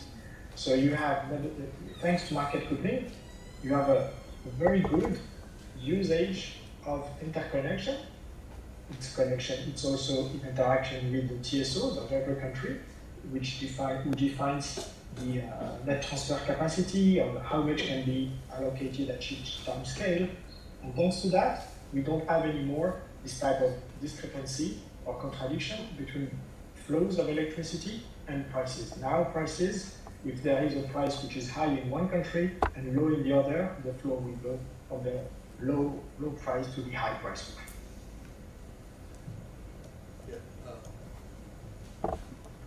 Thank you, Professor. I'll come back to you again. But before that, let me move to Mr. Satyajit Ganguly, who has had an extensive experience in the industry, both as a system operator in power exchanges, been with several large generating companies, and he has had 2 stints in PXI. So, in fact, PXI at one point of time did have up to 18% market share, one of the highest, and of course it didn't continue for long. So I would like to ask Mr. Ganguly, particularly with his experience, how would market coupling help the sector, and particularly the exchanges which have a very small market share today? What differentiation can they bring about? Thank you, Darsivan. At the onset, thanks to MDI and Vishwa in particular for giving me this opportunity.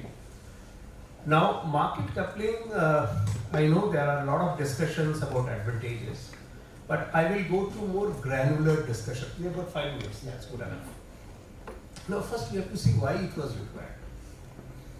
See, of course, transmission, optimization of transmission network is one issue. But the main problem is, unlike Europe, we are having power exchanges in the same geography and the same constituents or the same utilities are bidding at all the exchanges. Sometimes even their bid quantity as well as price was different for various reasons. As a result of which, the price which was discovered in, even now also is discovered in all the three exchanges, in collective transactions particularly. I will just clarify this, that DAM and RTM is based on double-sided closed bid auction, which is essentially an auction where prices are known not beforehand. It is known only after the platform has done its work. This is unlike the commodity market of say NSE or MCX, where there is a continuous auction where buyers and sellers are able to see the prices of the different parties. So because of, I would not say it is non-transparency or opaquity, but because of the particular market design, the utilities do face a lot of problems. Number one is volume risk, and secondly is a price differentiation between the exchanges. And please appreciate that most of them are government utilities and they have to face audit queries. So it is quite natural for them to go for an exchange where liquidity is more. So what used to happen is the exchange with more liquidity started getting more and more bid volumes, and the people were bidding there because of liquidity to start with.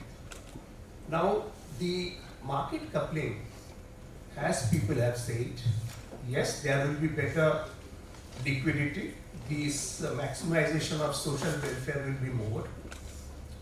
As far as merit order is concerned, there are improvements also, which has been shown by CRC only in their report. See, what is happening right now is that in out of the three exchanges, there are certain bids of sellers and buyers which would have cleared in a merged bid condition, but in a fractured market, it doesn't get cleared.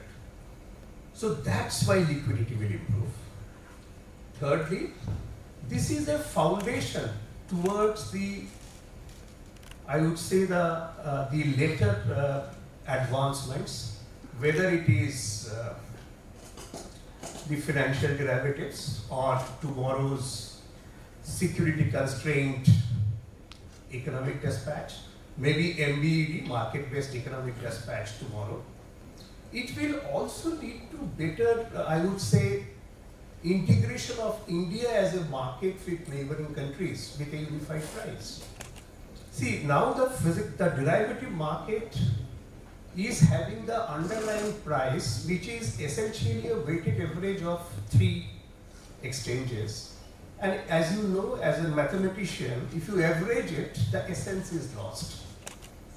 So that's why a fractured market will never give you the efficiency.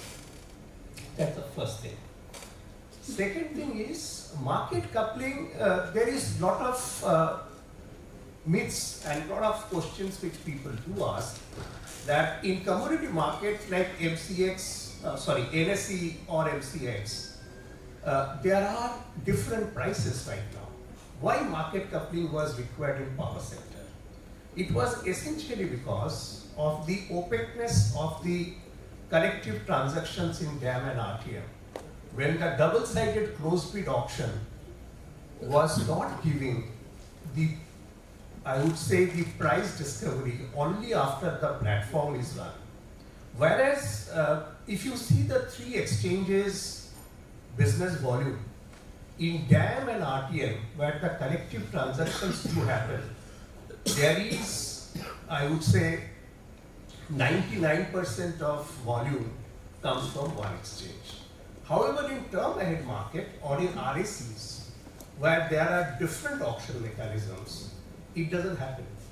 All the exchanges do have almost equal market share. So I just wanted to say that it is basically the market structure which had made it, if I can say, a bit if I can say again without any bias, that the market was perhaps was not giving level playing field, and market coupling helped in reducing that. Thank you. Thanks, Satyajit. In fact, that does raise the question that once market coupling is implemented, the other exchanges don't need to do much, the business would flow automatically, probably because of the structure. That's what, in essence, you're trying to say. I didn't say that. I said the initial barrier is removed. Now let us appreciate that after market coupling, how the differentiation, this is a management course, so we all understand what differentiation means. See, exchanges need to compete on different other things and not based on volume. People should differentiate it. There will be UI and UX system, like user interface system for bid management and processing, clearing and settlement, price discovery itself. Then there will be MIS and report generation. There will be differentiation based on that, which will have customer segmentation. I will just add one more thing, and then I will. See, presently, let us see the price discovery itself. Across the world, all exchanges use essentially two types of price discovery. Either it is piecewise or stepwise. CRC has given in detail. Either it is through heuristics or through MILP. Now, with more and more, I would say, granularity in generation and demand, time has come to think to improvise on that itself. I think that is where the exchanges should compete, so that there is real optimization which takes place. There are a lot of, I would say, there are a lot of research and there are a lot of work going on artificial intelligence, where the deep learning has come up with a lot of solutions. The complex, if I can say that, there will be neural network with multiple players that can extract complex pattern from very big data sets. That can give you more of an optimizer function. So these are the things in which the exchanges will compete now. Thank you. Thank you, Satyajit. I think I'll move on to the next panelist, Mr. Rohit Bajaj, who is the Joint Managing Director of Indian Energy Exchange. Rohit, in fact, you have heard the other speakers, and leaving aside this market share issue and the short-term impact of market coupling, in the long term, what advantages do you see that this would bring about for the sector as a whole? Thank you, sir. Thank you, MDI. Thank you, Dr. Mishra, for inviting me here. It is always a pleasure to be in the presence of young listeners. It is very rare for us to addressing or speaking to young people like coming from this institute. So thanks, sir, for setting the context. And in fact, this is one burning topic discussed more so now after this order came in the month of July. This is a very difficult question, what we will achieve in long term. We are struggling to find answer to it.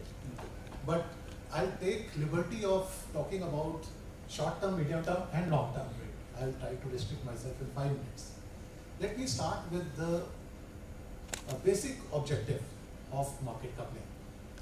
So this we can divide into 2 buckets. One is stated objective, what is there in PMR. Now in PMR there are 3 things which are mentioned. One is social welfare maximization, economic surplus. Second is transmission infrastructure optimal use. And third is about uniform pricing. Now if we leave aside third one for a while, other 2 are very objective in nature. Now social welfare maximization, in fact this is exactly what CRC did. They directed Grid India to do study first because they themselves did it, then it was done by Grid India adopting 29 months data, and subsequently it was done for 4 months, and we get to know something about that study from the order. There are certain data points which are there, and I'm sure everybody has gone through it. Now that data says there is 0.3% improvement in social welfare. It also says this is the best case, which is day-ahead market. And then it also says there is 0.01% improvement in the social welfare of real-time market.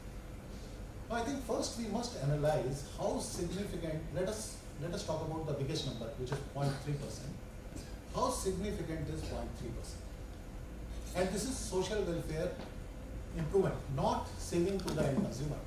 There is a case, we have seen numerous cases in the past, where there is a social welfare improvement, but it is not resulting into any saving. The prices probably will go up also.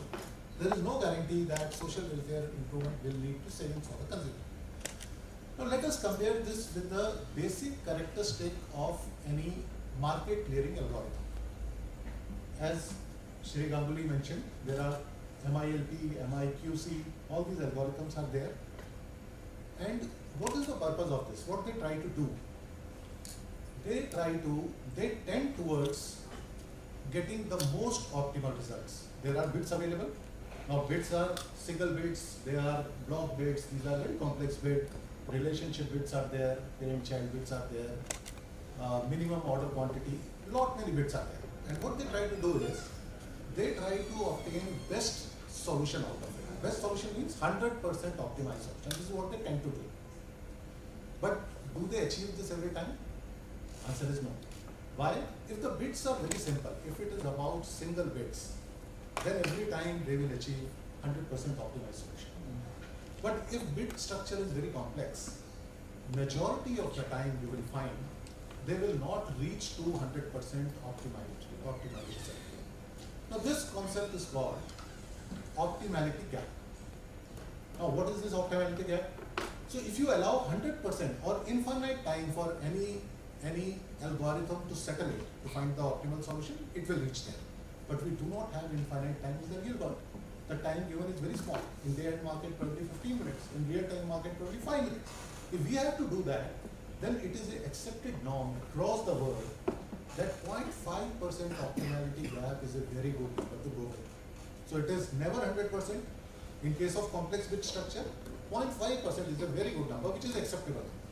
Now, if I compare 0.5% optimality gap with 0.3% gain, which is coming out of DAM, or 0.01% in case of RTS, this is hardly anything.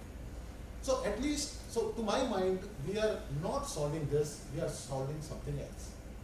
Now coming to the second point of transmission allocation. In the past, sir explained we did many things. In fact, there was some reservation given to some other exchange, and finally we went on to pro rata method. This again can be settled very objectively. We have data available, let us run it, let us find out, are we achieving any more better optimization? Are we doing any more optimization of transmission? And I am sure the answer is going to be no, because there is hardly any transmission congestion, number one. And even if it is there is a mechanism available which has been accepted by all exchanges, which is called pro rata basis allocation of transmission corridor to all the participants. And this we acknowledged very recently in 2020 when we adopted the same principle for real time. Right? Now these are two things which can be done objectively, and I think some of these things we have already done, CRC has already dealt with. Now coming on to the third aspect, which is a very wide aspect, which is little subjective in nature. We talk about uniform price. Now first of all, why do we need uniform price? And here, sir, I will try to bring answer to the long-term vision also. So uniform prices, we are hearing from everyone, it is needed for electricity derivatives. Now today derivatives are there, one is based in MCX based on IEX prices, other one is based on weighted average of all three exchanges. Now let us go beyond our sector and see what sort of derivatives exist in overall scheme of things. On the energy side, we have Brent, we have WTI, all are different index-based derivatives. Why we are going so far? Let us talk about financial market. Nifty has its own index-based derivatives, NSE, right? Sensex, BSE Sensex has its own index-based derivative. Why we are not calling for unified price there? Beautiful case, let us merge these two also. Let's have one price. Let us call it Nifty NX, something like that. It is merged in one. So point is, whenever we try to optimize things, whenever we try to, best way is, let us also think of optimizing Air India with Indigo. The utilization will improve. But what will get compromised? It is competition. It is innovation, which will not come into play. I think these are larger things which we must always consider while taking these decisions. Then at the same time, if the gain is huge, if the gain is 5%, 10%, then probably competition can take backstage, not when it is only 0.3%. One more thing, sir. We always talk about convergence of market. So ideally, market should converge to one single point, just before delivery. We have a beautiful concept which has been implemented by Grid India, esteemed. Now this particular thing is adopted globally, it is being done beautifully. US has it, Europe has it, Canada has it, and all these places, they are trying to optimize the dispatch. Finally, they are doing the optimization of the dispatch and creating value out of it. It is completely win-win. There is no doubt about it. Now, when we are running this SCED, let's say we also start to publish the system marginal cost. SCED has a system marginal cost. In India, we are not aware because it is not being published. Now, let's say there is a system marginal cost which is there 4 rupees. RTM is discovering price 3 rupees. Then apply our mind, apply our policy, take it in the direction that it should ideally converge. Ghanshyamji mentioned very important thing today. The URS, the rate payment surcharge, the modification of that, the rule which government has done that. Now all the URS power, entire thing which is undispatched, has started to come on exchanges. Now if URS power is coming on exchange, there is very little margin available instead to optimize. Which means the potential which is there, it will go down. The potential which is there in real time market will go. Which means we are in a way helping converge these two prices. So everything coming to market, ideally it should be same price. Suppose it is not so, then we can think of adopting some external layers, one more optimization layer on top of it between real time and let's say SCED, so that we can create some additional value. Whatever we should do, we should always have in mind what sort of value we are creating.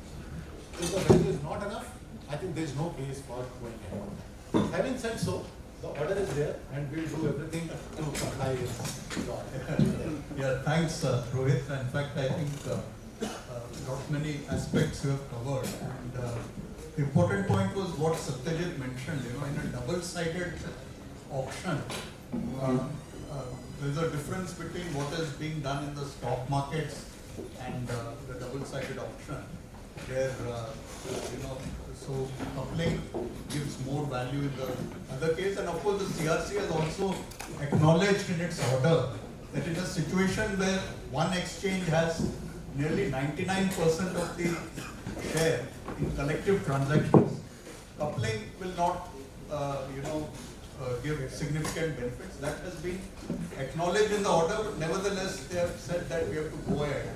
And I'll just now move to Mr. Navjeet Singh Kalsi. In fact, Manikaran is one of the traders, electricity traders, which has got a significant market share in the overall bilateral trades. So, Mr. Kalsi, how would you, as a one of the most important prime traders in the country, look at this market coupling? Because you must be dealing with all the three power exchanges on behalf of your clients. So how would you look at this particular market coupling order? What are the advantages which you foresee that this would bring about? Yeah. Thank you, President. Thank you, Dr. Raji, and thank you, MDI, for giving me this opportunity to be a part of this esteemed panel today. So, we, Manikaran Power, I'll just give you a background. So, we are a Category 1 trading licensee on the Central Commission, and also we are the members of all the three power exchanges. So, my good friend here, Rohit, and of course, Amriji, who is part of the second exchange, and the third exchange which came up recently, we are members on all the three exchanges. So So as a trader and as a member on the exchanges, we have clients across all three exchanges. Many of our clients could be members on one exchange, two exchanges, or all three exchanges.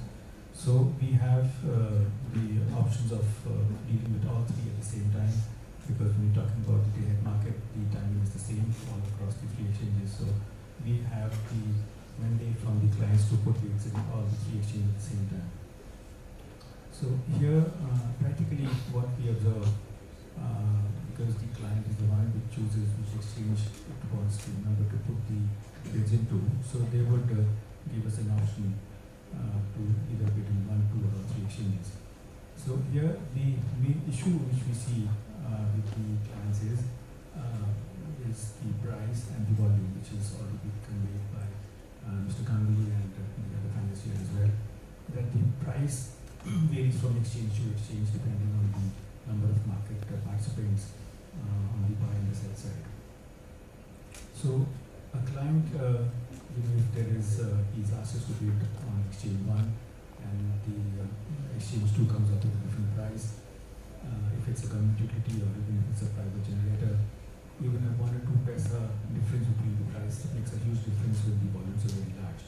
So that is where the client starts to get uncomfortable. Maybe he would gain money one day and lose money on the other day. So he would basically want the market to be having a single price, or the comfort that would be if there is a single price on all three exchanges. So there, no one questions him, because otherwise they would be audit, as Mr. Khan says, if it's a government discount or even if it's a private generator or a private buyer. Someone would question his wisdom of why did he choose to bid on exchange number 1, 2, or 3, what was the reason behind it. So that's why many a times the clients prefer to go with the largest exchange, which is IEX, because they know that the price is going to be stable, and if there's any variation, they will question, because that's the market leader and that's how we should go about. So what I would say is that with the market coupling, this uncertainty of the different prices on all the three exchanges go away, so it would give comfort to the client. Secondly, the other issue that the client normally has is the clearance of the volume, because if the price doesn't match, he doesn't get scheduled, his volume doesn't get cleared. So he has sometimes his power, if it is not scheduled, then he would face a situation that he might have to shut down his plant, or a situation if he's a buyer that he cannot uptake the power because the power could not get scheduled as it did not match the price and the volume could not be cleared. So here I would say it will be a very welcome step for all the clients who buy and sell on the exchanges if the market gets coupled and there's a single uniform price. So that gives comfort to everyone across the board. Secondly, on the derivative front, again I would like to say as a trader, so we have a situation where we have a long-term buy and a short-term sell. Here we would like to hedge our bids in such a way so that we are away from the fluctuations in the market.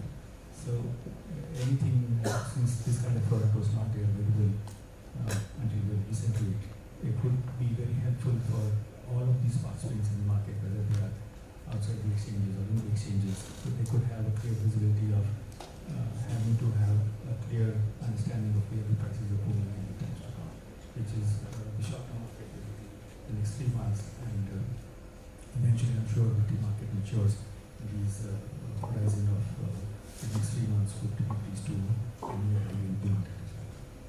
So that is my very limited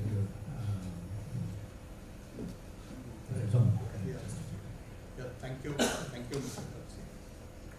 So I think we now move on to the next set of questions, and that is regarding the time frames, that the Commission has given. The order says that we should be prepared for day-ahead market coupling by January 2026.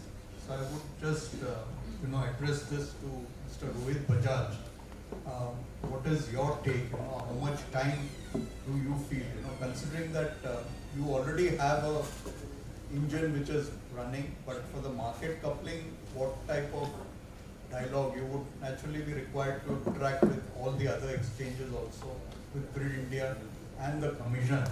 But going forward, how much time do you feel that January 2026 timeline is a realistic one? And of course, before that, we would also need the regulations from CRC, because if you look at the power market regulations, they say that for market coupling, separate regulations would be issued by the Commission as and when. So, with about 6 months, how realistic do you feel, and what are the things that you would need to put in place? I feel that this is a little too aggressive. It is difficult to do many things in just 6 months.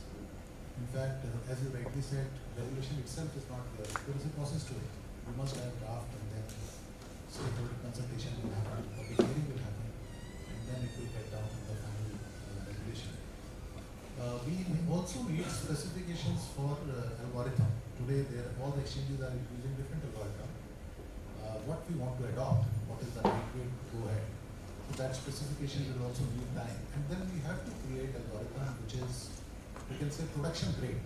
So Grid India, what we have been doing, I don't think it is a production grade sort of algorithm, which we must create that. And then there is another thing which would be there, new thing, which we have not been doing till now.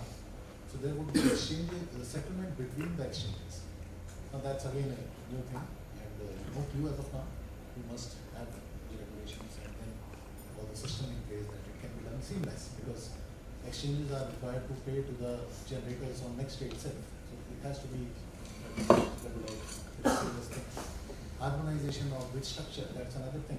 Every exchanges have got different bid structure. We have parent child, some other exchange, they don't have that. So I think we should come on a similar platform where the same sort of formats are available, which can be shared with the members, and then they can collate bids from their respective clients. I think these many activities are there, and this involves some time frame. And because of this reason, I feel 6 months is little too less. We need some more time. Thank you. Yes, Satyajit, I think you could also briefly give your views on this particular implementation aspect. So the devil lies in the details. Yes, yes. I will give that 5 minutes. I'll be more detailed. Maybe 3 minutes. 3 minutes. Okay, I'll do that. Now let us see what are the things which are required. First is the uniformation. The standard data format, which has to be given to MCO. The market coupling operator. Now already a lot of things have been done, because the NLDC has already made some standard formats of bids, which are being transferred from August 2024. Yes, now the exchanges need to have bids in similar formats. Market coupling operator with participant specific information masked, that also to a great extent has been done. Procedure to declare discovered price, I think there has to be a joint committee, a joint council perhaps, they will decide, where the representatives from Regulatory Commission, the National Load Dispatch Center and exchanges may be there.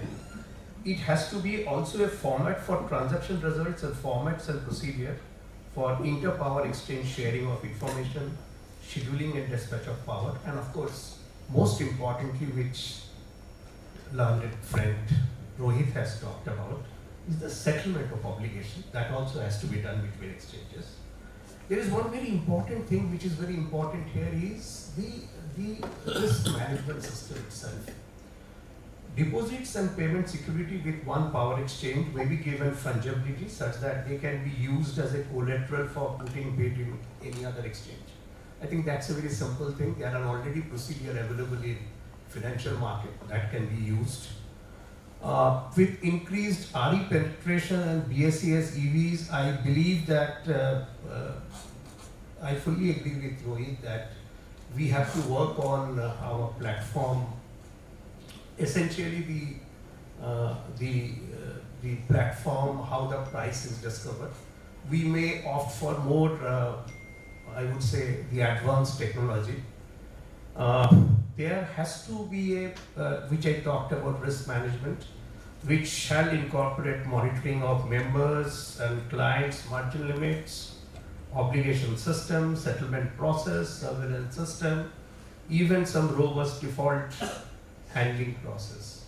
Lastly, as I already told, there has to be a joint council, and the joint council can meet at definite interval to sort out that. Yes, it may take slightly more than January, but I think that's an indicative time frame, and I'm very sure that it can be done. And as far as the regulations are concerned, that can always be done in parallel. Thank you. Thanks. So I think I'll move on to Professor Rennie on this, especially in the context of market coupling in Europe. The timelines that were adopted, and could you just briefly share your thoughts on the timelines that would be required for any sort of coupling exercise in a country like India? I don't know much about the Indian grid system, but I guess it's a very huge country. The size of Europe or even bigger, I guess. But in Europe, it was quite challenging to do this market coupling at the size of the Europe. In fact, there were some market coupling at different regional zones, France, Belgium, and other countries, neighbor, and then moved on progressively to this joint market coupling. But this whole mechanism took something like between 10 and 12 years. Okay, so I don't know exactly the context here in India, this market coupling, and what is it concerned about, and how many zones are involved, how many power exchange are involved, things. But I think that it's quite challenging.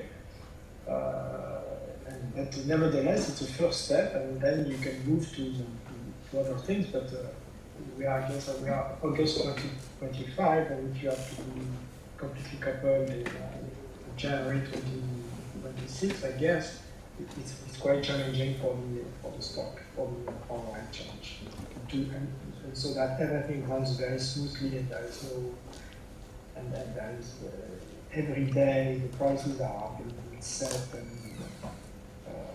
without any glitch and everything. I guess the people I met from power exchange in Europe told me about this very long process. So here, I think the context is quite different. It does not involve the same type of institution. Maybe there is more centralized power. Here it was absolutely decentralized. People were doing this market coupling on free will.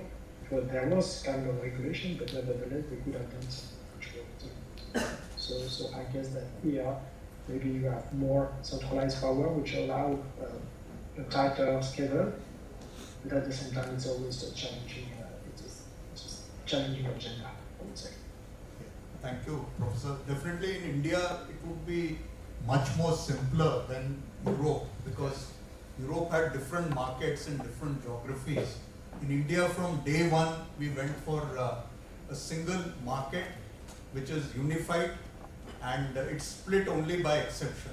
So with that advantage, I think definitely it would not take 10 to 12 years in the Indian context. But of course, we get the point that 6 months is quite aggressive, and a lot many things need to be put down, and regulations is one aspect, but definitely. I'll just move on to the next question, Professor Rennie.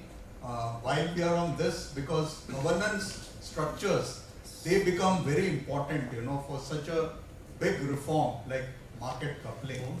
So according to you, how do we, what are all the aspects which we need to take and build a robust governance structure so that this whole process of market coupling, that people feel that it's a transparent system and they have faith in this entire system of price discovery.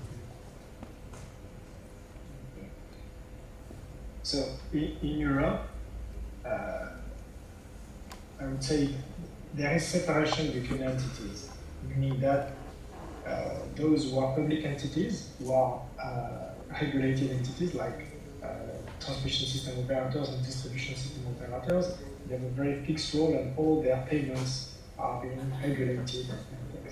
Whereas power exchanges are private companies, and private companies they have stakeholders, and for the process to be transparent and things, the main players are stakeholders of the stock exchanges.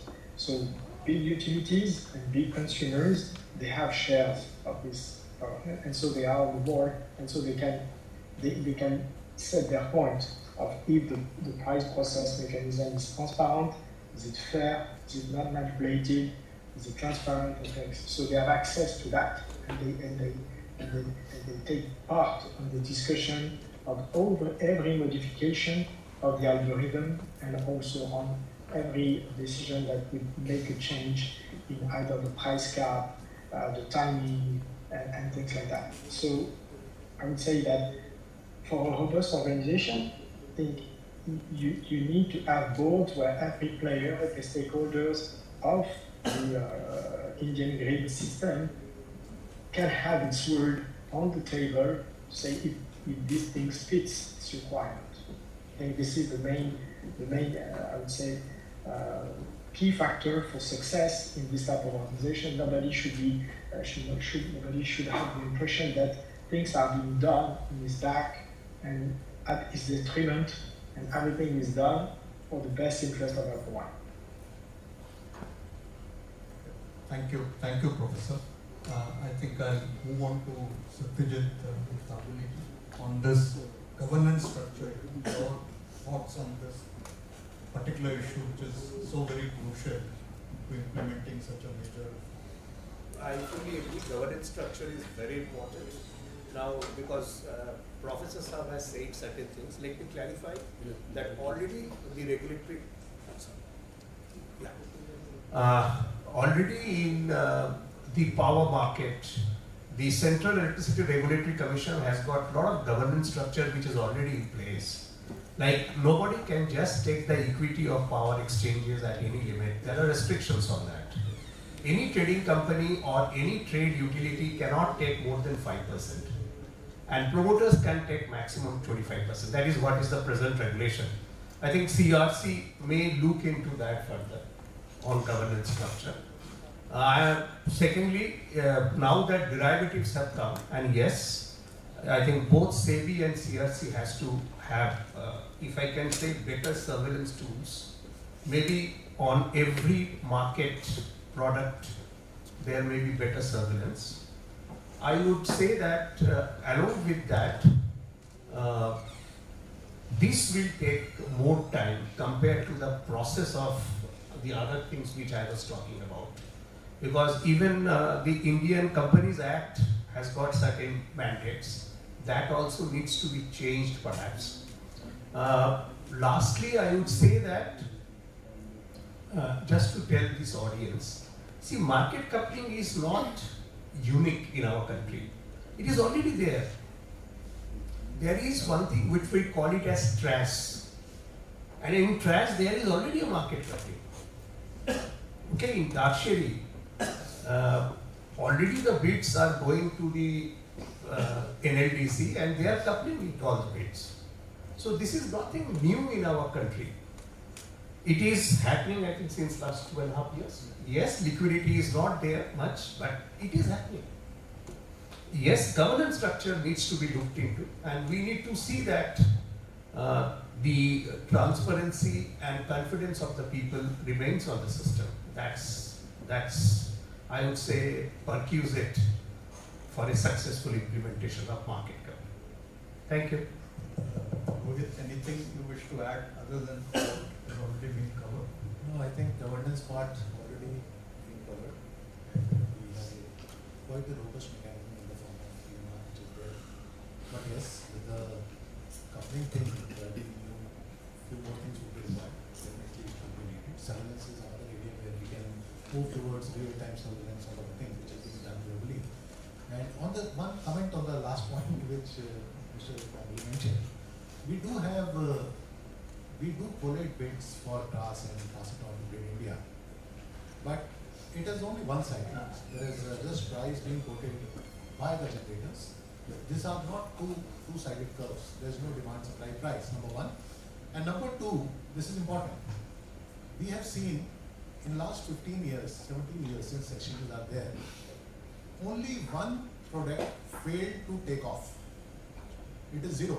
It has not done anything. It is trash. But why? It is coupled right from day one. No one worked for it.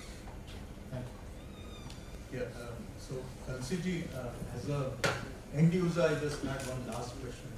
The coupling exercise would definitely involve all the users, you're ultimately the end users, interacting with your clients.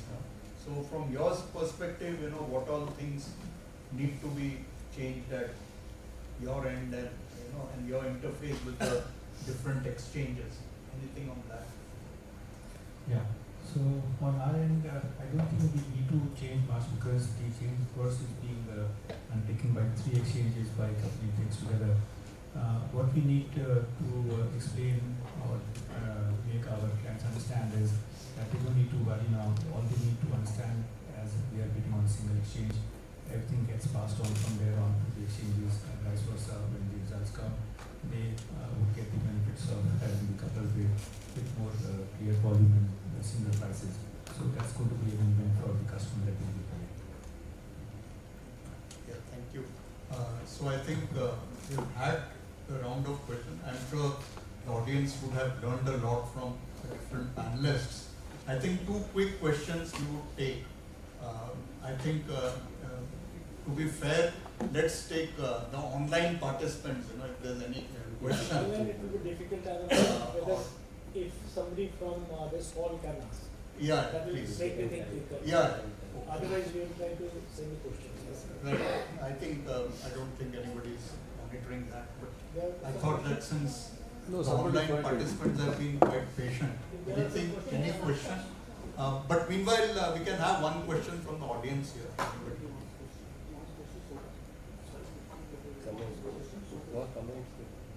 think she has got a question. Yeah, please. If you want to address it to any particular panelist. No, so in general, it's regarding the governance aspect of it. I'm a marketing PhD scholar, and my question is, how do the regulators believe they can have effective communication with the end users and investors so that the confidence in the new system is there, because IEX had crashed by 30% the day the derivatives were introduced. So how will the communication market be coupling was introduced, not directly. Yes. Market. So how is the communication to be built so that trust is there on the system? What Yeah, steps? definitely, I think once we have the discussion with all the exchanges and Grid India and the Commission, and we have a common algorithm for this market, I'm sure there will be a lot of stakeholder workshops to emphasize, to have, so that the public has faith in the entire scheme, and investments they continue into the sector. So that confidence building measure would definitely be there, and I think our commission has been quite proactive on that front. I'll just add up one thing. I think the joint council will also make a protocol for such communication. So that will be taken care of. Thank you. Yes, so we have a question that has come online. I'll just read it out. So the question is, can India, to start with, try the light coupling of uncleared bids? Experts may opine. So Nisha is asking. Actually, can I answer? Actually, see, the main objective of market coupling itself is clearing of uncleared bids. See, what is happening now with 3 exchanges and with a fractured market, there will be a lot of buy bids and sell bids which would have been cleared if they were merged, which is uncleared right now. Say, the market clearing price of an exchange is X and the other exchange is X plus delta. So a sell volume which would have been cleared at say X, if he is there at X plus delta, and a buy volume, it doesn't get cleared, correct? Once it is merged, naturally it will be cleared. But is the question is, in the absence of market coupling, how it will be done? I think the question is, after market coupling, how will be done? So that is how it will be done. Yeah, so of course, there's one important thing, in uncleared bids, already in today's algorithm, we have a carry forward option that in case the bids are not cleared in the cleared market, they can always be transferred to the ancillary service, the TRAS bids, they can be converted. But then not many generators are making use of that. And that's something which we need to understand. What's the reason why they are not exercising that option? That at least it goes into the reserves market.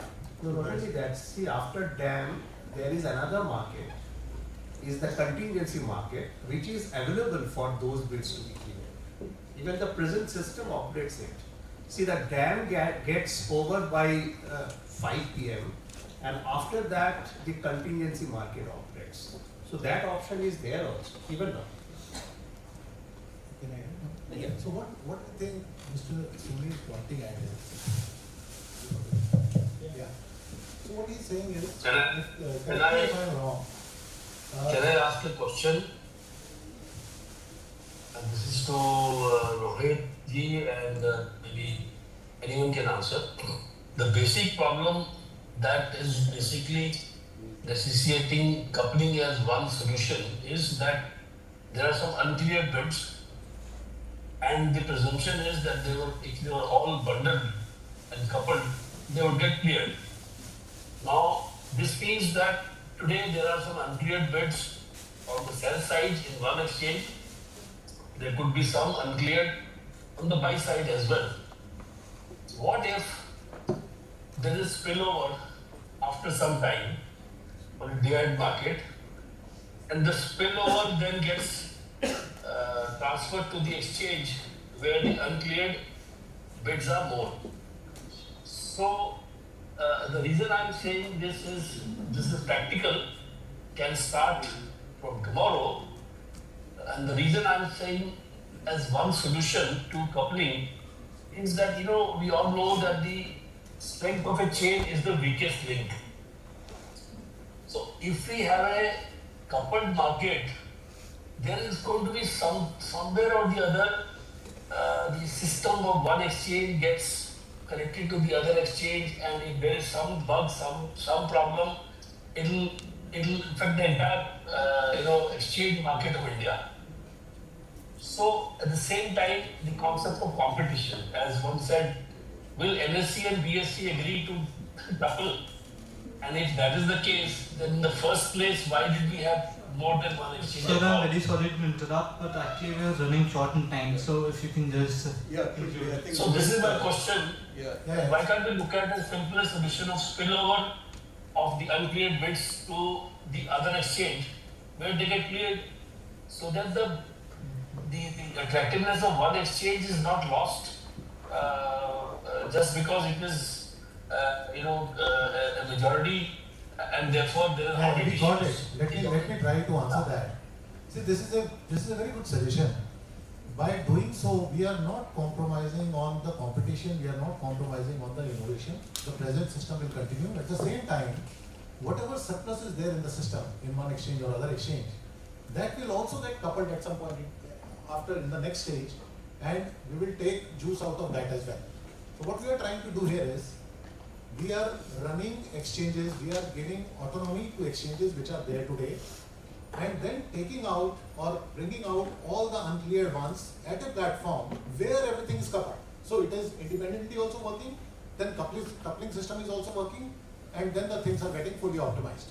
Now, same thing we can do for RTM to SCED. Let's say there are some uncleared bid in RTM. So we can take those bids and merge it with the SCED system. Now, when this is going to SCED, either it is replacing some costly power or some additional volume is getting cleared, which means the system is further optimized. I think such things can be looked into, and these are very, very good positive suggestions. Right, yeah, thank you. I think what Mr. Suni was also saying, I covered it in the initial thing, that even if you go by the Commission's order, probably RTM SCD coupling should have been the first one to be picked up from the maximum savings that one would get. But definitely there are other issues which we'll have to discuss in the RTM SCD coupling, mainly on the regulations part. Because today, I think things would be much more clearer if the report that Grid India had submitted to the commission, if that's made public, lot many things, these nuances could come out, because how we have artificially converted the SCD population into bits and trying to couple the two. What are the problems associated with that? So that's something which definitely should be discussed at the earliest, because there's a lot of scope for savings there, as compared to simple price coupling of the two exchanges in the DAM. So that's one thing. I think we have had a good round of discussion. I think we are running out of time. Let me thank all the panelists, for their excellent contributions. I'm sure the audience would have enjoyed this interaction.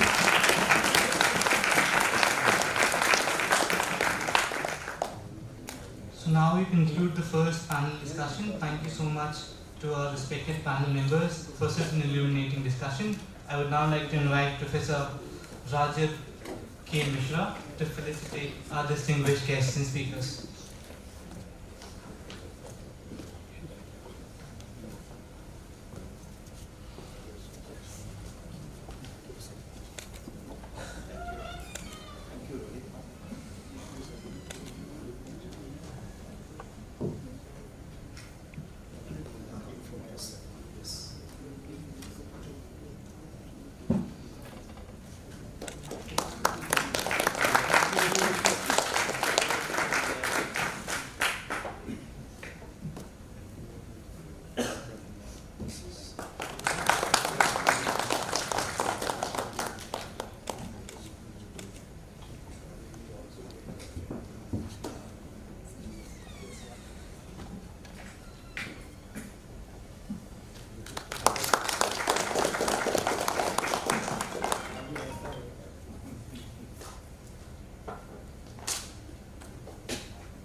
On a later call, but thank you for joining us for France.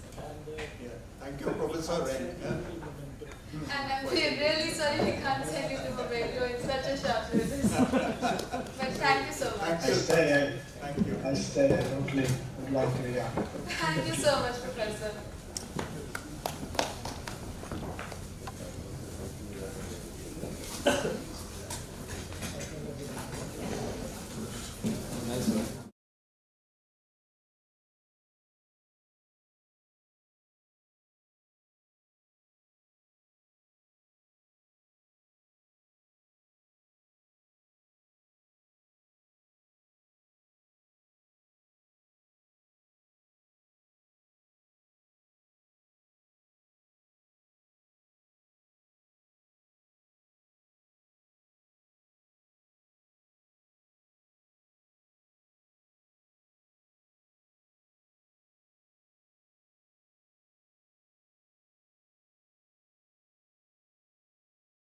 Financial derivatives to enhance the liquidity in the electricity market.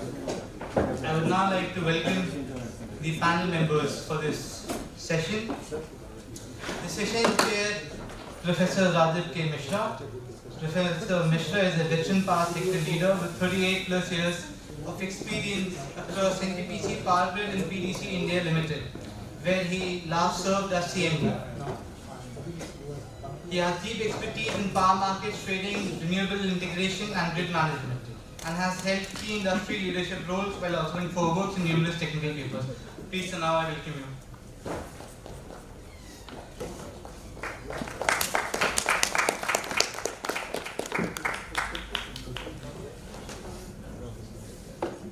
Joining us online, I now welcome Professor Fred Espenberg.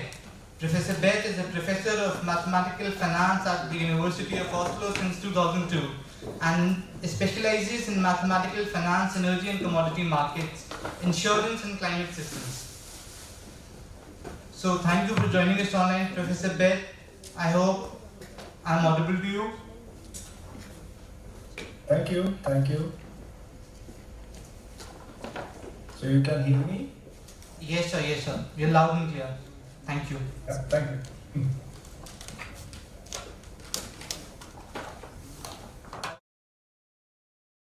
Victor Vanya.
We're waiting for Mr. Vanya.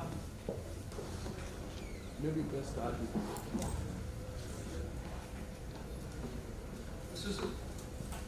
yeah, he's here. So I would now like to welcome Mr. Victor Vanya. Mr. Vanya, CEO and co-founder of EMA Solutions, is a certified ERP specialist with deep expertise in predictive analytics, power market design and cross-border electricity trade. He has advised USA, CERC, IEX in leading South Asian utilities and pioneered analytic platforms like PSTAT and POP for market forecasting and trade automation. Thank you so much for being here today with us. Thank you, sir. Thank you, Ali. And we are in the last panel discussion for the day.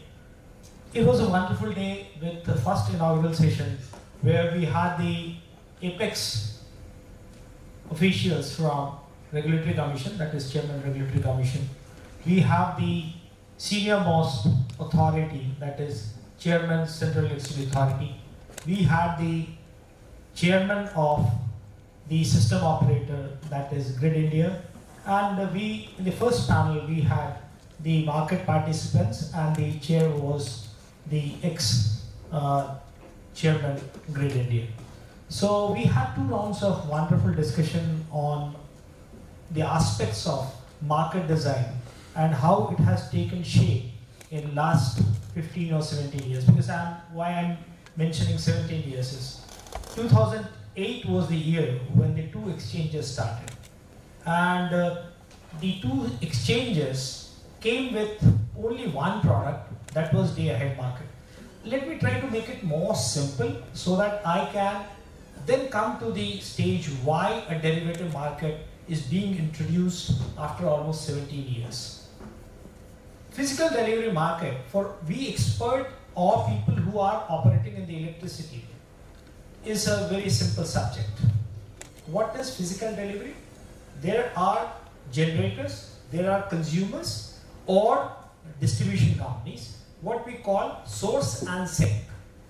One who is producing and the other is consuming. Therefore, there is a transaction between the 2 parties. The parties can do the transaction directly or they can use an intermediary through a trader, or a second kind of intermediary can be a platform which can be an exchange, and that gives you more transparency and an ease of doing business. And that's the way we have conducted it in last so many years. Now what happens when it is a physical delivery market, and why we are trying to move into a space which is more futuristic, where there can be little more uncertainty, is something which I feel is, in a physical delivery market, there are only two parties. One is a buyer and a seller. And the transaction is done only once. That means if you are ready to supply power to a particular consumer, it will be done once at a price which you have decided, either transparently through exchanges, or it can be done on a bilateral basis. And that's the way we have done it so long. And in the first inaugural discussion, CA Chairman mentioned it very clearly, that 85% of the power being generated in this country is tied up on a long-term basis. That means once you have decided that you have a power plant, you will sell the entire power to a distribution company or a consumer for a pretty long time, that is 25 to 35 years. If it is a thermal, it may be 25 years, for hydro, it may be 35 years, even for the renewable, we are keeping the same benchmark of 25 years. That means 85% of the power is traded only once if it starts its journey from injection point to the draw point. Now, how derivative is going to change this landscape? The derivative market is basically a product which is being conceived only virtually. That means a product is not necessarily need to be consumed by the party who is entering into those contracts. And there can be a possibility that at some point of time, they will keep on changing hands.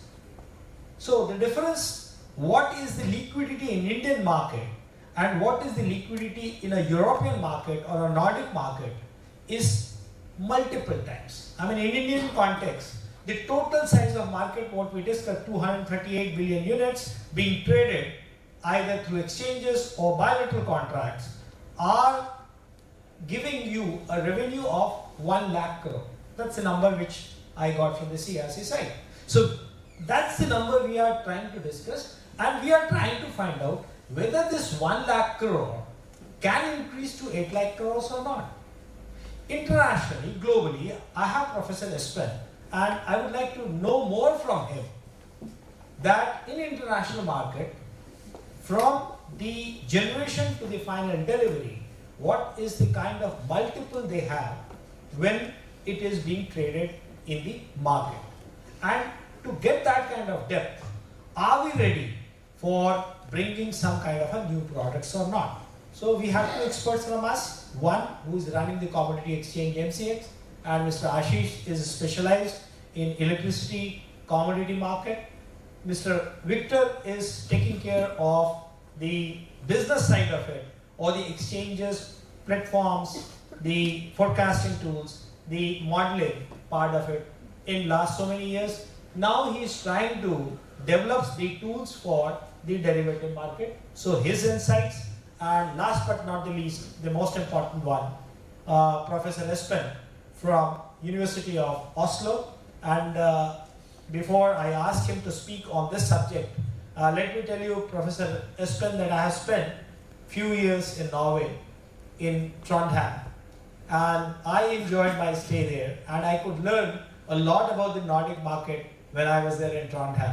So we will discuss more about this when we meet in person, but I'll keep the floor open for you and try to see how the liquidity can be increased by introducing the derivative market in Indian context.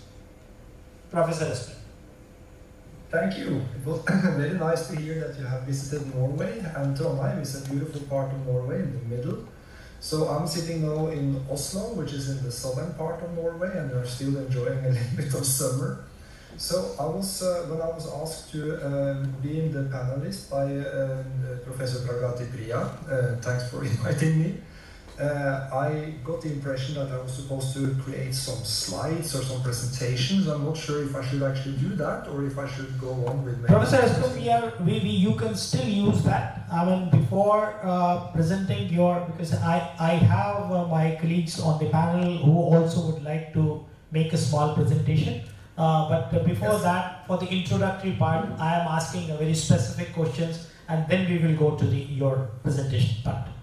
Yes. So in the European market, they have of course been running for some time with different types of derivatives, foremost forward futures contracts, and there are quite many of them across different market zones in Europe and also across time, so that you can buy contracts on short time but also longer time horizons.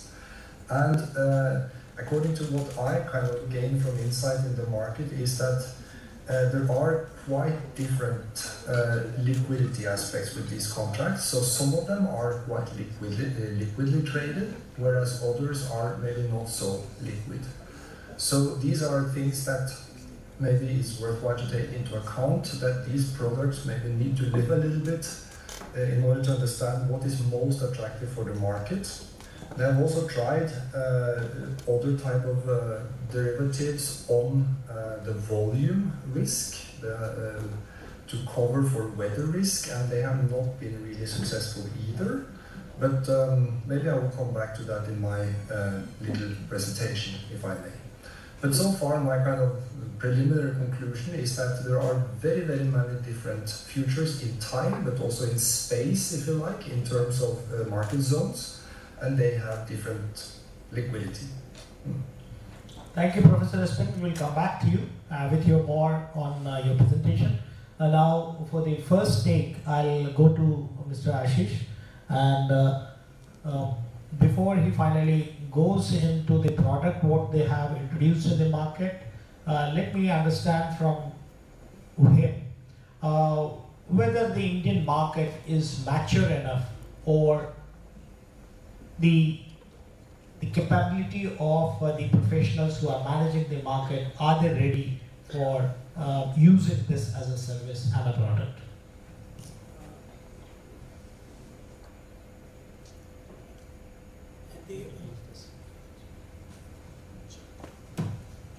At the outset, M6 would like to thank MDI for having us here, and especially Dr. Mishra for inviting us here for the session. Over the course of the period when M6 started out in 2003, we had envisaged many contracts, and we started out with the bullion contracts, and then we moved on to the base metal and the energy contracts. And over the period of time, we started out with oil and gas, but then as in 2008, we started out with the power exchanges, and we had the DAM market starting out, and how the the market has been utilized by the value chain participants across from generators to discoms and to end consumers. So MCX had its objective very clear, that we need to have a particular derivative market or a financial product for hedging, for that will cater to all the value chain participants, right from generators to traders to discoms to end consumers. So we did move out on engaging with all these value chain, and of course the other aspect was the financial traders who assume the risk of these value chain participants. So what we, through our engagement and with these value chain participants, the feedback was that there was a need for derivatives coming in through because of the volatility which was seen in the spot market, and of course how the value chain would be able to equip themselves with these derivatives for hedging the price risk. So yes, from the as the market has evolved in the spot market, we have initially started out with the DAM contract, which is a day market contract, underlying for that, which is IEX. So we have a tenure for 4 months ahead for the value chain participant hedge their portfolio. And what we are seeing is that in this current scenario,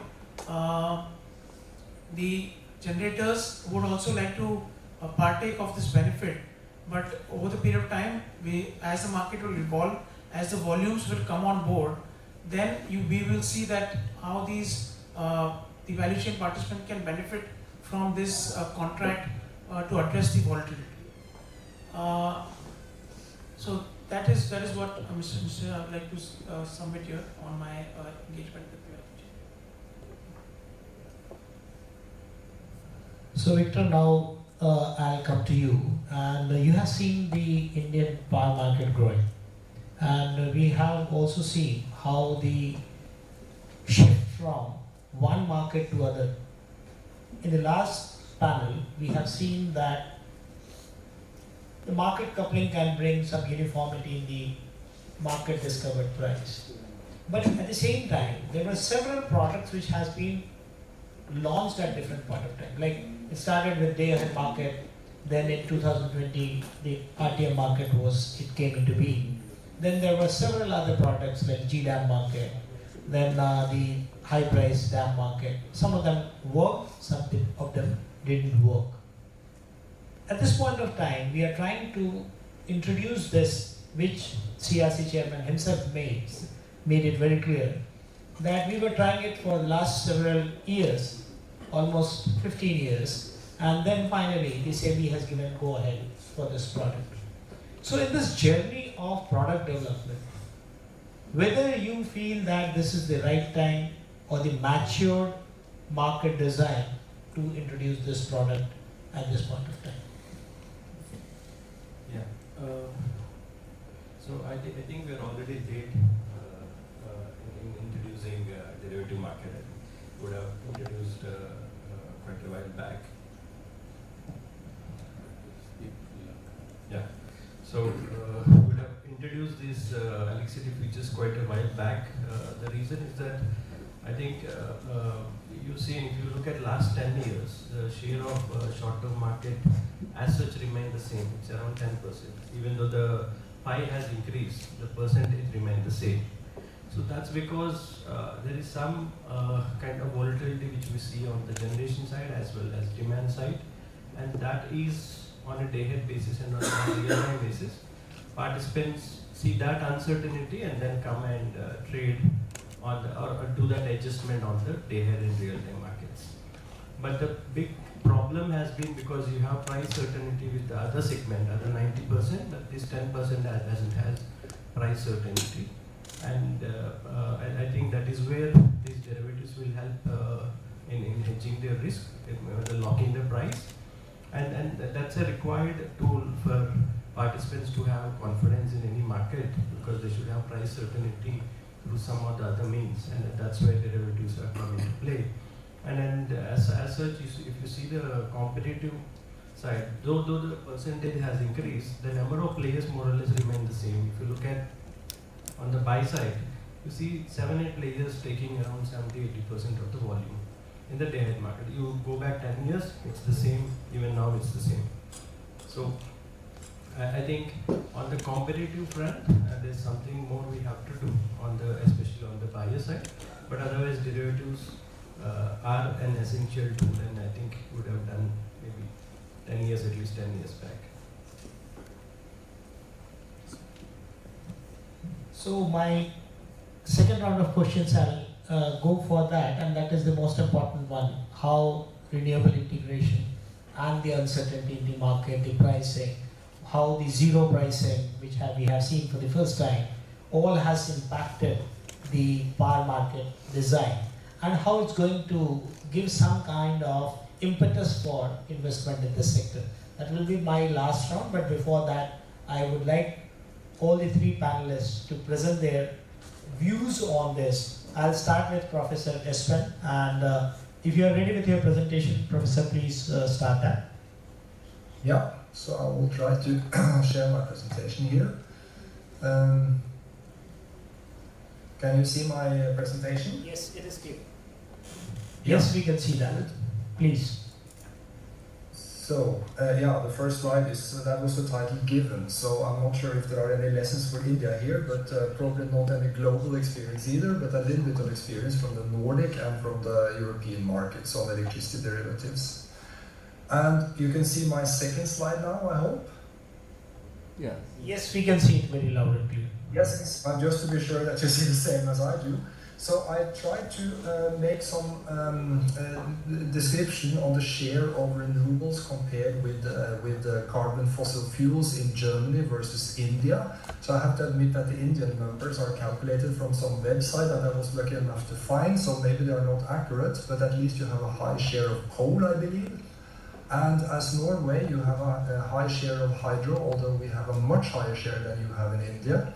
But you also have a gradual higher share of wind, whereas you can see in Germany the wind is close to 1/3 of the market, and you have roughly 10 to 12%. But coal is 2/3 of the Indian market, as far as I could tell from the numbers, whereas Germany it's down to 1/5 of the market. But Germany also had a much higher coal share, maybe 10 to 15 years ago, and had a tremendous increase in wind, but you can also see in sun and solar about 15%. So this makes a situation where you have in Germany a high degree of weather impact into the generation and a high degree of intermittent power that several of the speakers earlier today have mentioned. So the problem may be in the German market that you also may face in the Indian market is that you have a high degree of intermittent power, which makes the prices very, very unstable from time and also reach zero. And in the German market, this has even reached negative prices quite a significant amount of time. So weather comes in as impacting generation and not only demand for electricity. Now, it has also been mentioned so-called PPAs or power purchase agreements, and these agreements are you can view them as simply pricing a renewable power plant, and as has been mentioned here, you are on the transition in India to much more renewable and clean energy production. So there is a need from those investing or financing or funding renewable power plants, here depicted as a solar power plant. And on the other side, there are off-takers, and these off-takers are guaranteeing a fixed price. So these are bilateral contracts or OTC contracts. And this is not exchange traded. These are very, very long-term contracts. These can be physical, but they can also be virtual. And these off-takers, I just out of curiosity tried to find out who are actually the off-takers, who are the ones that actually gives the fixed prices to the ones who are investing in renewable power. And it came up with this list. This is from the International Energy Agency. And as you can see here, the top 4 are actually data centers or major, I mean, we all know them, Amazon, Microsoft, Meta, and Google. The last one was curious enough with René Eid present as a French oil company. They're quite heavily into solar. So the light blue here is solar and the darker blue is wind, and everything is measured in gigawatt as capacities. Now, this is also part of the green transition, that you need someone to maybe give insurance against the risk factors, and one of the risk factors are prices. And but on the other hand, these data companies, they're also using this as a way to ensure access to green energy.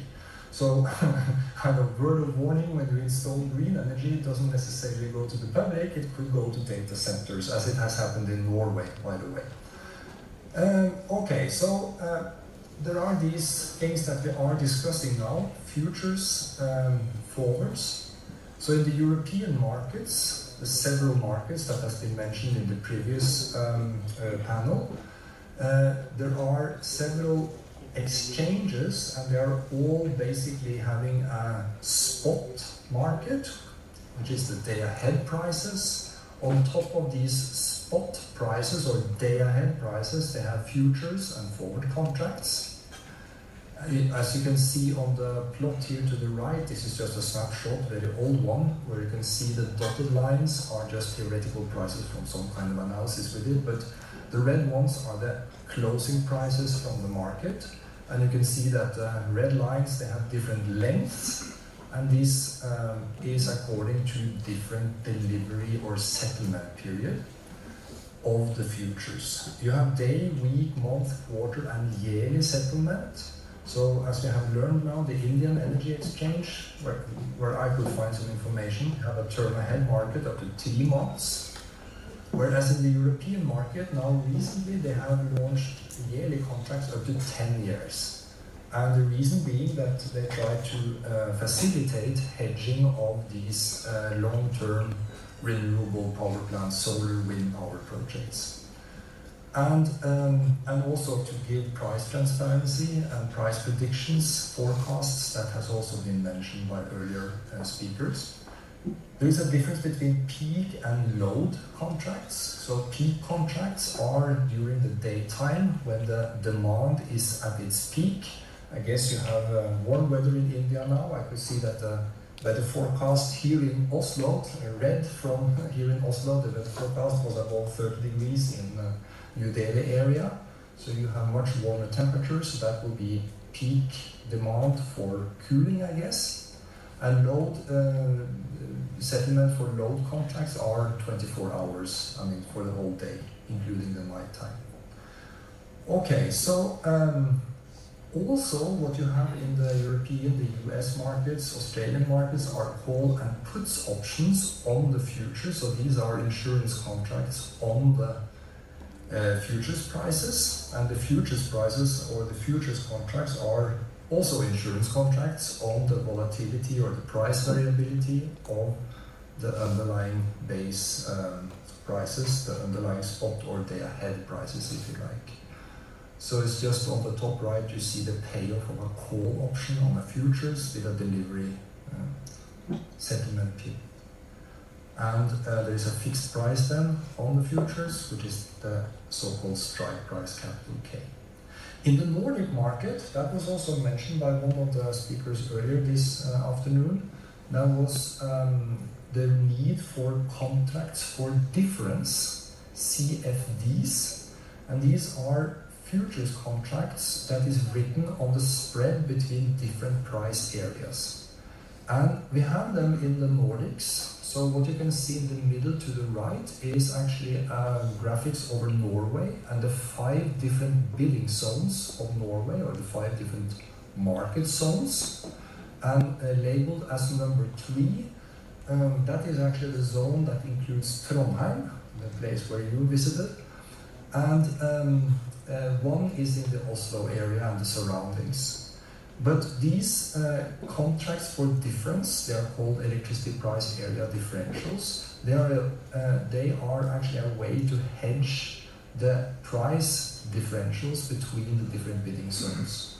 And these price differentials are written with respect to the system price, which is the overall, let's call it the average price over all areas. So in this way you can hedge your particular price risk in one of the areas, for instance number 3, against the overall system price. Yeah, and just by passing, I mentioned there is a CO2 market as well.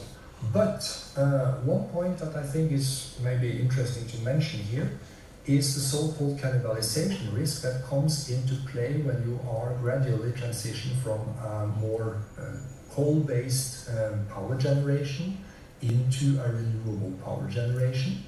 And if you look at the 2 graphics, they're a little bit messy, but if you focus on the one to the left, where it says solar, then you can realize that the correlation between, the dependency between spot prices of electricity in Europe and how much renewables you have integrated into the market is declining.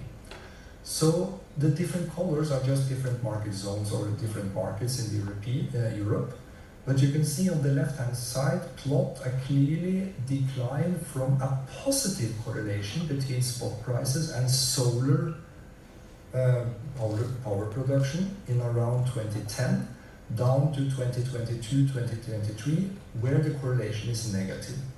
So this means that in the beginning, when there was very little solar in Europe, there was a positive correlation between prices and solar production, meaning that the more solar production you have, the higher prices you would have. Now this is a little bit of a spurious correlation because you produce solar in the daytime when the prices are higher. So this is the positive correlation around 2010 is just a kind of spurious effect because you have very little solar production at the time of 2010. But as you move to the right in the plot, gradually coming to recent times, you have a negative correlation. And this is the actual cannibalization risk, which says that the more sun you have, the more production of solar power you have, the more likely it is that the prices go down. And this is a short-term and a long-term effect that you can also actually observe when it comes to onshore wind, where you see that in most markets the prices have gone from basically independence or zero correlation to something which is very negative, around minus 0.4 in correlation, which means that there is a significant decay in prices when the production goes up. So the more you produce, the less you earn if you are a renewable power producer. And this is something that happens on a short term, I mean day-to-day effect or hour-to-hour effect, but also on a long-term effect. The more renewables you get, the less you earn. And this is actually a risk that is significant for those entering into the renewable market, and also something which is very significant for those kind of part of the green transition and wanting to invest in power plants, renewable power plants. Now, I just, at the very end, probably this is spending more time than I'm supposed to, but at the very end, I just want to mention two other sorts of futures contracts that has been tried into the market. There is one on how to hedge against temperature risk, and this goes on the demand side. So I'm sure with hot temperatures in India during summertime and maybe even during winter time, you want to use air conditioning. And then in the Chicago market, the CME market, there are so-called temperature futures written on cooling degree days, CDD. And these cooling degree day indices, they are basically over months. So for instance, you can buy a CDD now written on the month of September.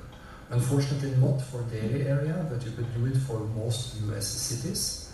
And this CDD index that you see defined here in the middle is simply trying to measure the need for air conditioning cooling. So the capital T on the right-hand side of the equation, that's the daily average temperature. That's the average between max and min temperature. Minus 18 degrees, so they operate with degrees or with 65 Fahrenheit, if you like. And you simply aggregate the difference between the daily average and 18. And if that's positive, as it mostly is, I guess, in New Delhi around September, you aggregate this and you get a measurement for the cooling degree day over September. And you can enter contracts on this. So you can actually speculate whether this is big or small, and you can buy it and you can fix the CDD index, which is highly variable. At the bottom of the slide, you see that you can buy it and you pay a fixed price and you receive financially the variable CDD index. So these contracts are traded in the US market rather liquidly for some cities. Another thing that they have tried in the European market at the EEX exchange, that's the German power exchange, is wind futures written on an index for the total wind production in Germany across a month. So you simply take the average wind production, daily wind production, across Germany and compare it with the total that you could get if all the windmills are producing at maximum speed.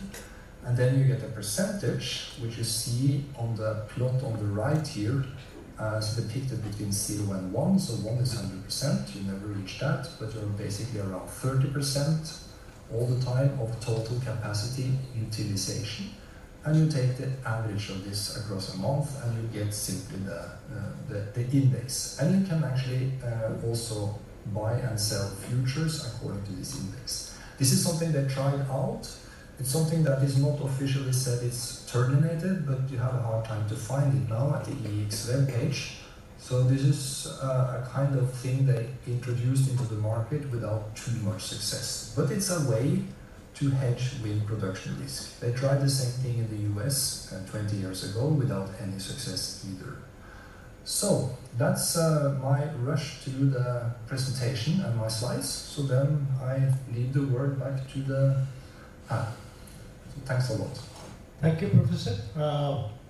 You have described the European as well as American US market and the derivative they are using currently for various products, particularly the renewable ones which are of great interest to us. The similarity, what you have mentioned about the German market and Indian market, and how more integration of the renewable can bring uncertainty in the market, particularly at a time when you have more than 50% of your renewable capacity in the grid. So keeping that in mind, we will keep some more questions for you, Professor, but let me allow my other panelists to give their views on how to pan it out, the future and derivative market in India, and particularly in what product category is something which is of interest to all of us. So I'll hand it over to Ashish again, that you have recently introduced only one product, that is monthly future, and you must have plans for more products. And what was your experience in last 1.5 months? Yeah, thank you, Mr. Mishra. So yes, we got the permission from the regulators for launching the derivatives contracts on the day-ahead market, and for that the underlying is the IEX market, which is your Indian Energy Exchange, and basis which we started out with the 4-month tenure contract, and here the contract is addressing as you rightly pointed out, sir, that is the RTC market, and it's around the clock market and addressing the DAM market. But yes, going ahead as the market evolves and how the participants feel the need and of course cater to their requirements, we can come up with some more contract variants on that, and that will help the renewable side, apart from the discounts or the trading licenses who have various sources of power to sell in the market. So that is something which we would be looking forward to. And as far as our experience with since we launched on 10 July, is that yes, as far as participation is concerned and as far as value chain is concerned, the appreciation is there in terms of how the contract is shaping up, and even the financial traders who are the ones who are assuming the risk of these value chain have also taken up this contract with a lot of zest, and basis the first expiry, which is due in August. So they are also looking forward to that, and how the market will shape up going into the next phase of contracts going into September and October, and how the rollover will take place with the open interest also building up in the subsequent months. So yes, there is a lot of learning for the market, and also how the market will shape up going ahead, and how the trading, how the generators can utilize this contract. So on that front, yes sir, this is our submission from the MCX. So Victor, now it's your turn, and something which you are free to tell anything what we have discussed till now, but something which you know the market very well, more renewable integration, and what Professor Espen has just mentioned, there will be fall of prices and the correlation will continue falling down. So keeping that in mind, we all know that in Indian market also 42 gigawatt is unsold. I mean, numbers may be here or there, but we know that more renewable integration may become a challenge if the prices are not supported. And any investor in the renewable space would like a short return for the investment what they are making in the renewable space. So, Victor, I would like to hear your opinion on the whatever we have discussed on the derivative, but more significantly on the issues which we are facing in the market.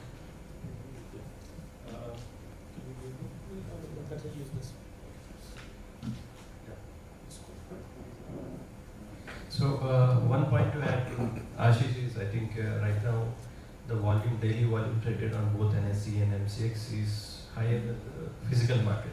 So that record we have passed. So we are over around 200 MUs, more than that we are trading now in the derivative market.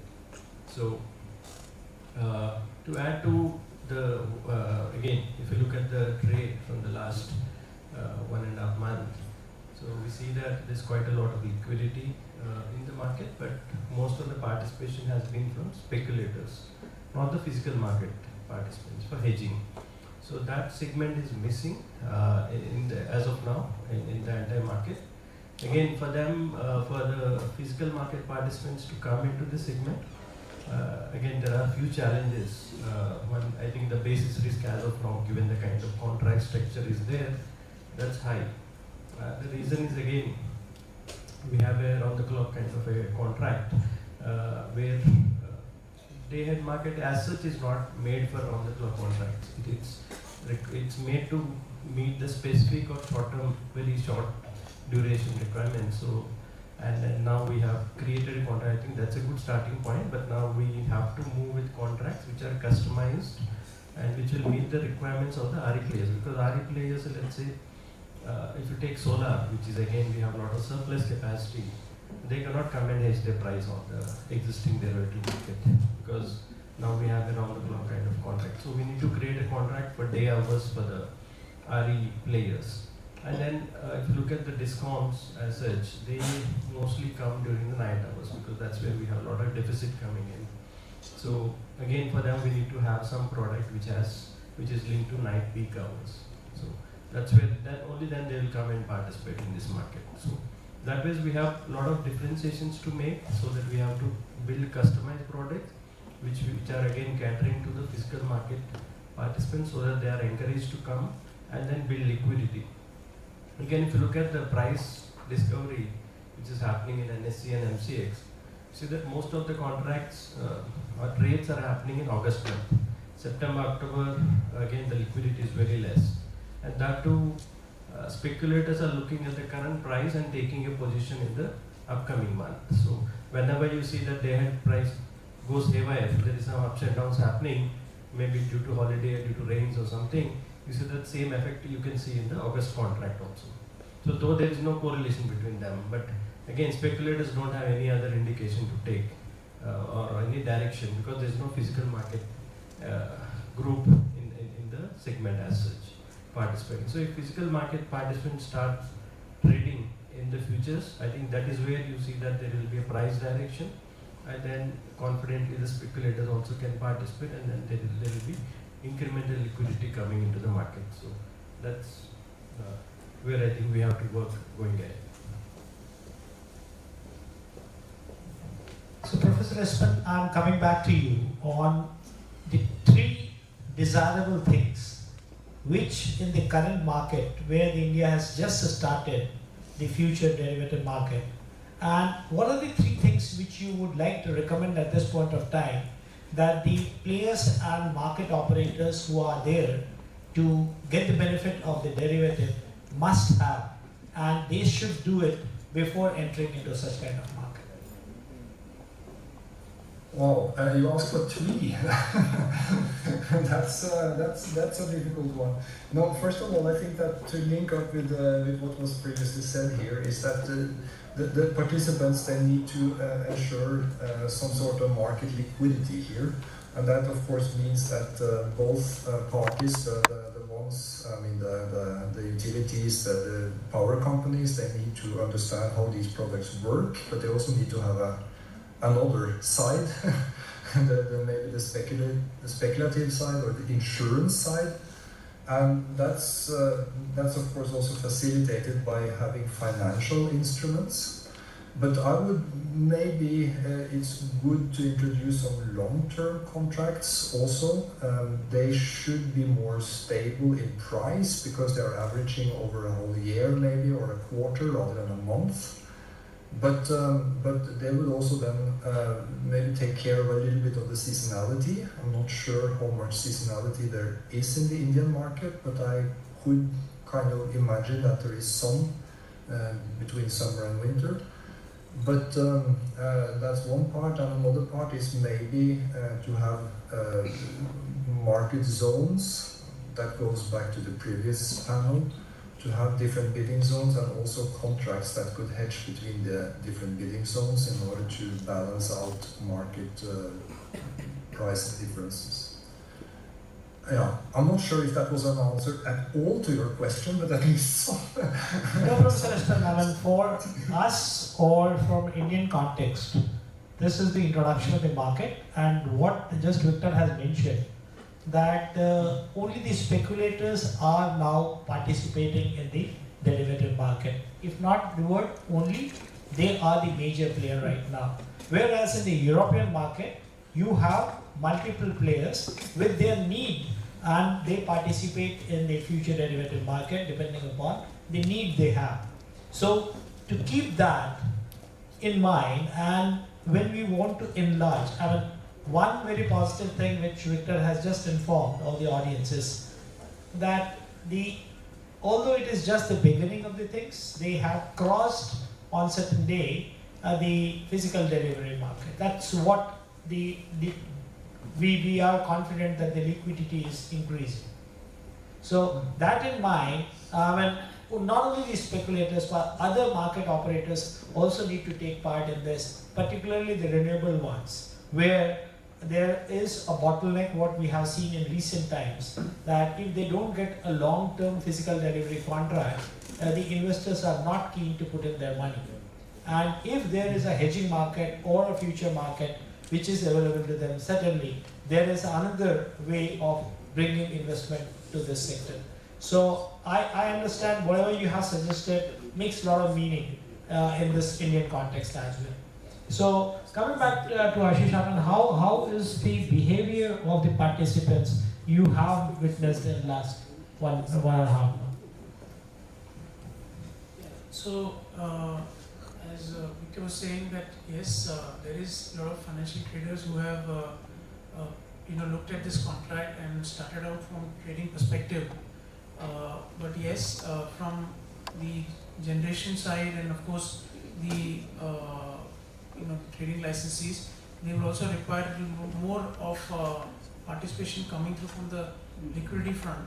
So we are trying to engage with them on getting them on board so that they can actually look at this contract from not only RTC but as the market evolves, we can bring up more contracts to suit their requirements, whether it is from the renewable side or it is from the discom side, so that they can actually take benefit from this hedging process. Victor, just one question which is a very direct one. In Indian context, the Indian power market traders have never taken any risk. What they enter into a contract is a buy and sell contract with a margin given to them. When you ask them to operate in a future or a derivative market, they are taking positions. So are the Indian traders, do they have the deep pocket to enter into such kind of a contract where risk is involved? Yeah.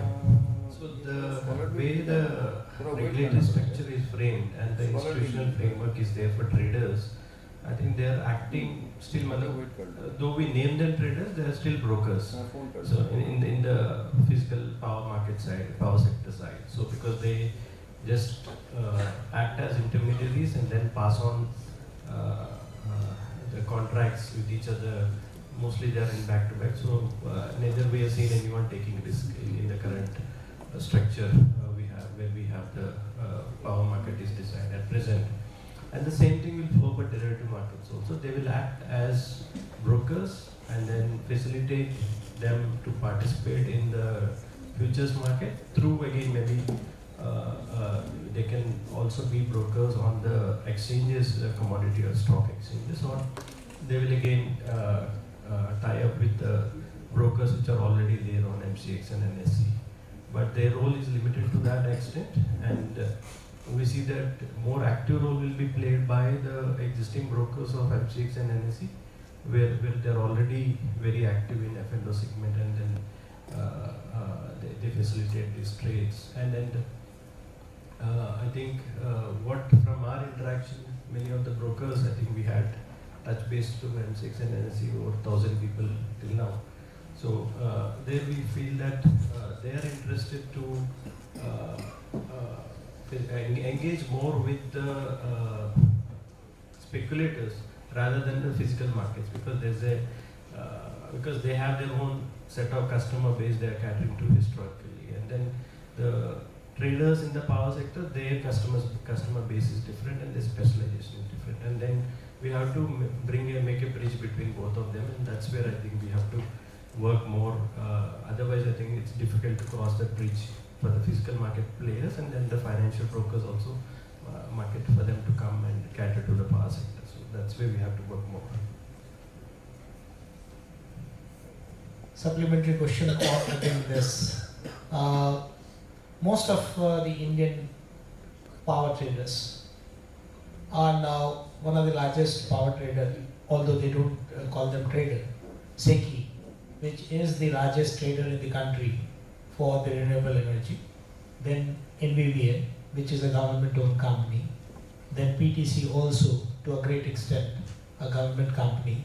All these companies are doing fixed margin contracts for a very long time, both in renewable space as well as the conventional power.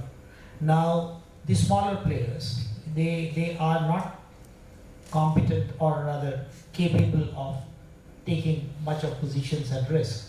And you rightly said that the segment in which the financial operators are operating and the physical traders are operating are two different segments. But then electricity is a commodity which has the attributes which is having both the side of it.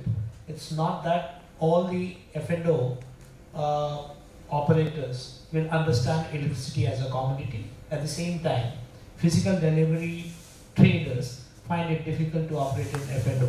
How this bridge is going to, this gap can be bridged? Both of you can answer. So, I think there's a learning curve which will take place slowly. So financial market players have started understanding and digging deep into the data and understanding the physical side of the power sector. And again, that's very complex thing. There's a lot of dynamics which goes in the power sector. If you see, I think power sector invents itself every 2 years or 1 or 2 years. So you have a new segment as such, or new dynamics which will come into play every 1-2 years. So it's if you go and dig the history, and you cannot find trends and patterns repeating itself. So that's where the challenges comes in power sector, and I think physical market participants already understand this very well. So now the physical financial players have to again overcome this challenge, and that's where a lot of research will come into play, and then I think they'll add a lot of value to this area. And but that's a learning curve, and that's why you see liquidity very less in other contracts. So next month we have liquidity, September, August we have, September little, and then there's very less liquidity because people don't have the price direction, which physical market players will bring in, and then slowly they will build over it. And then that's a learning curve where you will take few months to get there. And then I think even the physical market participants are also trying to see what kind of price discoveries are going to be, what is the liquidity going on, and then slowly venture out, take baby steps, and then see how this works. And again, there is a lot of regulatory bottlenecks also for most of the discoms to participate, but at least generators can jump in and then private players, and then slowly test this market. And that's, I think, it's a few months away. The journey will take time, and that's where we are all helping and learning from each other. So we are learning from the financial market players, they are learning from us, and that will take time. Just adding to what Victor was saying. So over this period, when we interacted with the financial traders, there is, as you were saying, that we have engaged with a lot of research analysts and a lot of webinars and seminars we have done, and for making them understand this market in terms of how derivatives will work for electricity. But on the other hand, we also, when we engage with the physical market participants, we had to get them to understand the financial derivatives. So this I think will take a little bit as the market is evolving, and as Victor was saying that the participants, physical participants will also like to see the farther months how they will evolve once we go into the season coming in, the demand season picking up. So how that will behave. So I think that is also one key aspect to be look forward to when we go into the further. I feel the entire panel is of the view that the analysis of the data, what you have, the forecasting tools, and the predictive analysis for something, what you are predicting for future is something very, very important, which is currently not something which is being done for the physical delivery market. Because the present trend in the day-ahead market, RTM and others, are the price indicators. And your past data for the previous years is another indicator which people are using. And last but not the least is the cost plus. Whatever you have already invested, your return should be ensured. These are the three parameters which are being looked into when you are entering into a contract for the physical delivery market. But unlike the physical delivery market, Professor Espen, I would like to know how the European market has evolved using the analysis of the current data and the various other parameters which can influence the market, which is missing in the Indian market currently. Yeah, so so there is also the component of risk premium that comes into play here.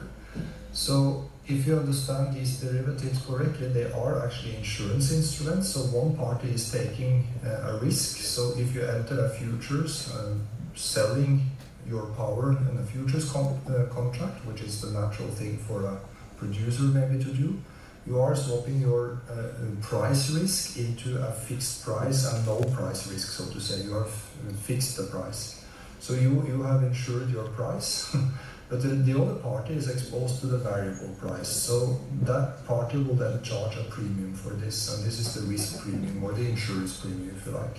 So that part is something one needs to look into from the perspective of historical data. And of course, if you have a very immature market, a very fresh new market as you have in India currently, then there is not so much data to go on in order to understand the insurance premium part. But there are quite many different approaches to at least understand the historical movements of the underlying day-ahead auction-based price. And this goes either via so-called fundamental models, which are large, huge models taking into account the different production capacities and matching this with the predicted demand, which comes maybe from weather predictions, and trying to match this together into an equilibrium price to kind of guess what will be the future based on the history.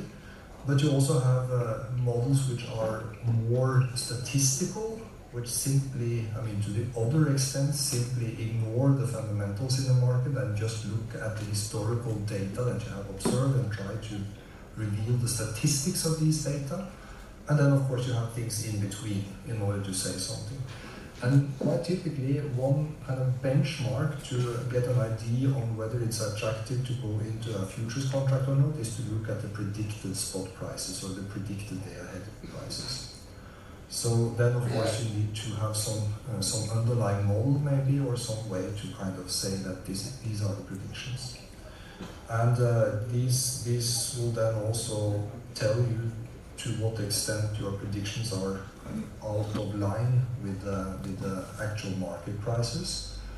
If you are in a liquid market, but if you are in a very immature market, then maybe you are essentially trying to see what the liquidity risk premium is, or the illiquidity risk premium is. So these are aspects that kind of in a transition from a very new market where you try out new products to kind of where you have a very liquid market, there are certain other risk factors coming in. I just want to add one short little remark. In the discussion now we have separated a little bit between the physical players and the financial speculators, as if these financial speculators are maybe investment banks or private investors. Actually, I would say they're not necessarily so. It's a power company can be also the speculating part in these futures markets. So for instance, coal-fired producers in Germany, they have a high incentive to go for short-term futures contracts and long-term futures contracts in order to hedge their low price risk exposure, because they are run out of the market due to very low prices. And on the other side, there might be producers that are interested to buy. So the buy and sell side may be a little bit mixed up who are there. So yeah, so the financial players can also be the producers themselves and the distributors. Okay, thanks a lot. I'll continue asking you the one thing which you showed in your presentation, that the four of the major operators were the IT companies. And they played a major role in using the future and derivative market, particularly for renewable space. So what's your take on that? No, my take on it is maybe coming from a Norwegian history, recent history. In Norway, we have a lot of renewable power to hydro. So we are basically 95% covered by hydro production. And we have recently attracted two huge data centers. One Google is building and another one OpenAI is building. And both data centers are located in Norway. They charge together, their predictive capacity is about 5% of Norway's total annual power production. So it's a quite significant consumer coming into the market. And why are they in Norway? Well, it's not because we have new windmills or solar power plants or is in a transition from coal to renewables. They are solely there because they have access to green power. So I think that this green power aspect is something attractive for these data centers, but they're not necessarily helping the power situation in Norway. And that's maybe kind of something to pay a bit attention to in the Indian market as well, that if you build out a lot of solar and wind, this might be eaten by higher consumption due to attracting data centers. That's of course a political decision if this is something one wants to attract or not, but from the pure power point of view, I think this is because of the need for renewable or clean power. Thank you, Professor. And we are coming to the end of this panel discussion. Any questions, either on the chat or from physical? I'll give it to them. If anything on the web link or any other question which we have, otherwise we will go to the the class for the questions.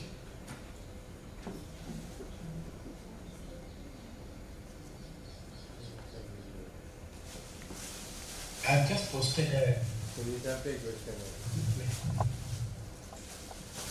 Soni साहब का question Soni साहब खुद ही answer देंगे. Sir, let me translate in English so that people can understand. Even Professor Espen can understand. Let me tell that Soni sir can ask wonderful questions, and the best one, and the best person to answer it is Soni sir himself.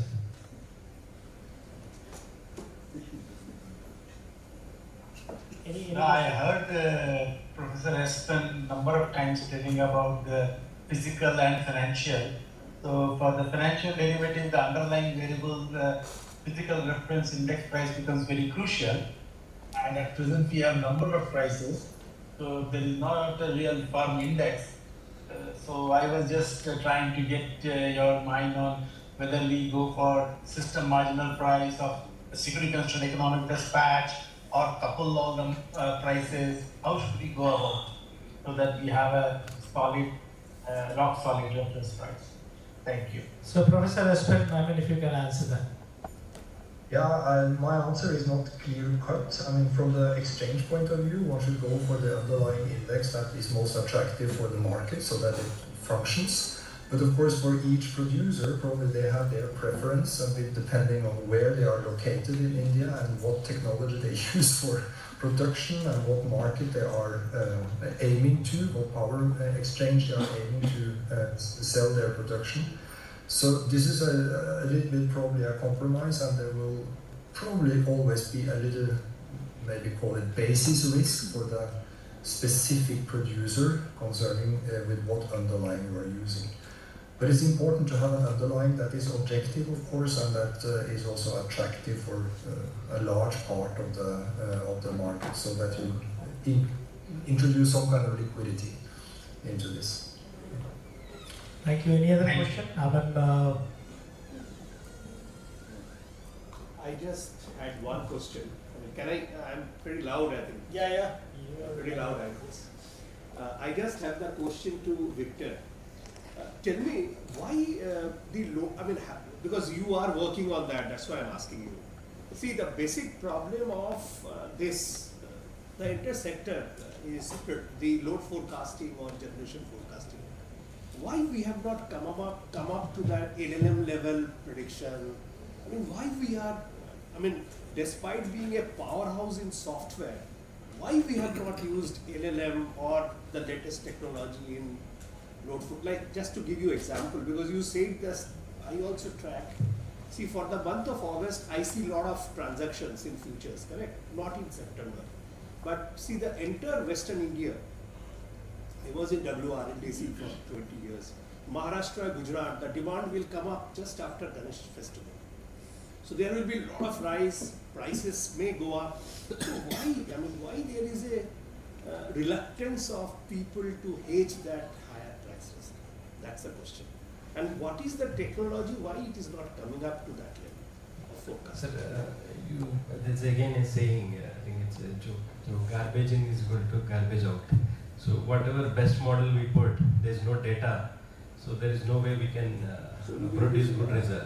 So that's been a fundamental problem in the Indian ecosystem. I think this reliable data is not available, and whatever best models we can bring in, I think they don't give any results. I think that's been the foundational problem we have yet to solve.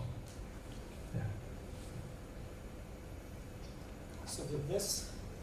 I think since we are in an academic institution, I just try to add to this. I think when we go into electricity derivatives market, so there is one subject area I think we miss to tackle is energy risk management.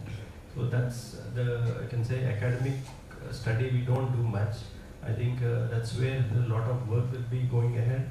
So because physical markets, physical players, if they want to participate in derivative markets, so they have to do analytics or come up with their own statistical assessment of risk through energy risk management tools. So, and then that's where I think we are lacking as such. Maybe institutes like MDI can bring in more. on this. So with this, we are coming to the end of panel 2 on the financial derivative market. Important learning and a learning curve from here on. That Indian market is now ready. It was ready, what Victor has said, for many long years. But once we have launched these products and we have started testing it, the learning curve has to be fast, the analytics has to be better, the software tools what we are using need to be better. Keeping everything in mind, the hedging is required, particularly with more integration of renewable in the system, and the prices during the day changing course to a great extent. That is another reason why we should start looking at this new avenue in future. So with this, we are thanking all the panelists and particularly the participants who are here for almost 4 hours now, and it was long technical sessions, so I must thank them for being here, and I'm really thankful to the participants who are on webinar, long 4 hours of watching the screen and listening to the experts. I'm really thankful to all of them. Thank you very much.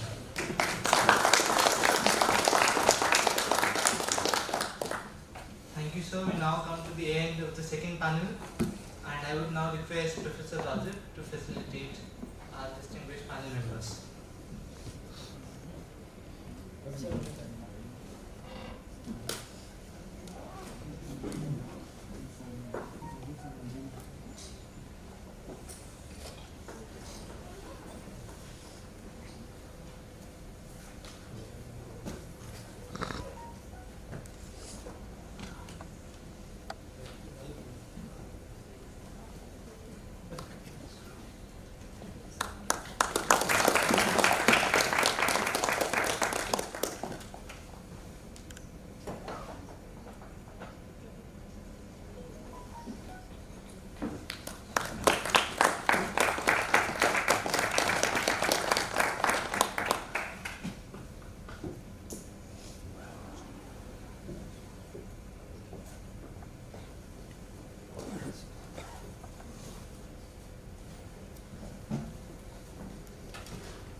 वहीं से आप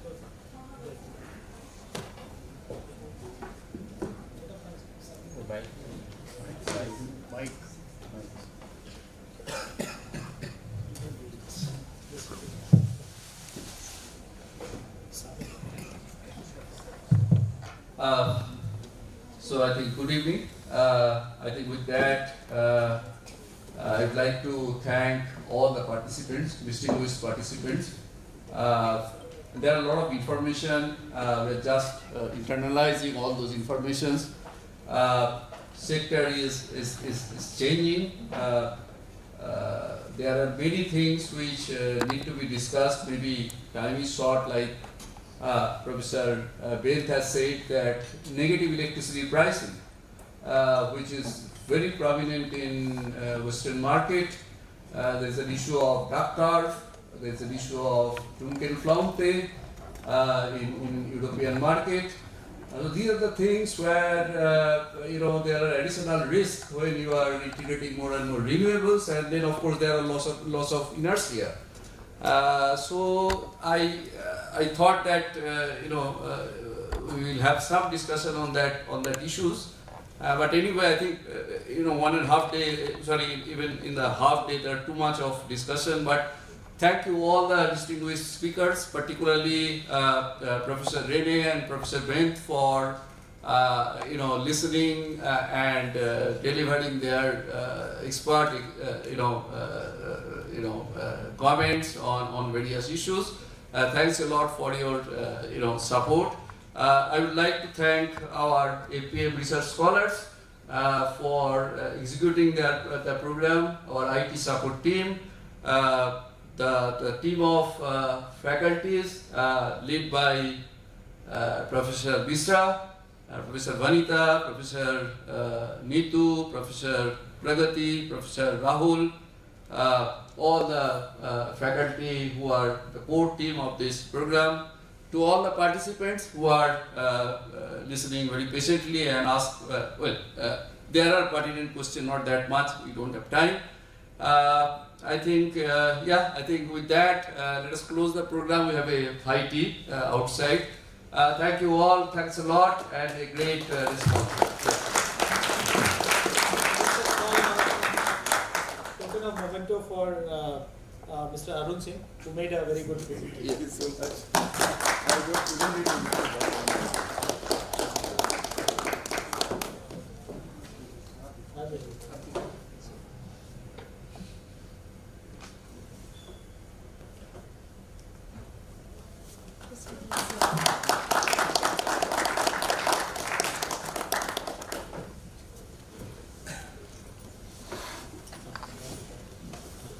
एक group photograph यहाँ पे या उधर इधर पे Okay, just before concluding, thank you, Professor Esteemed, for joining us from Oslo, and thank you, Professor Rene, for waiting so long. I know you've been waiting for my questions, and I have several, but definitely we can meet at a later timing. I have questions on the European experience of market coupling.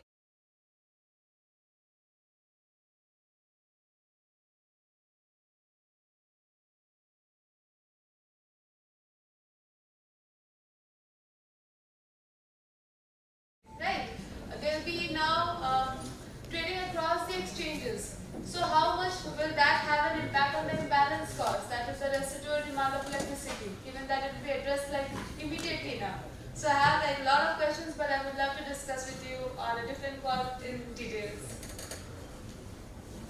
Thank you very much for both of us.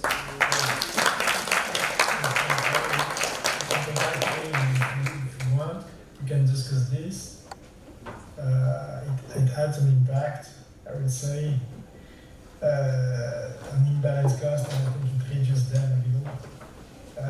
But have two mixed effects. The fact that you make market coupling and at the same time you increase renewable production. So, but there's a trend in European Union where they're also going to develop a real-time market specific for the treatment of imbalances and the integration of renewable energy with a very short time period of imbalance accountability. So I don't know. Thanks a lot for the invitation. I don't know. We say bye-bye to everyone and keep in touch. Thank you so much, Professor. Thank you. Bye-bye. Bye-bye. Bye-bye. Professor Esteemed, thank you so much. Please join. Thank you.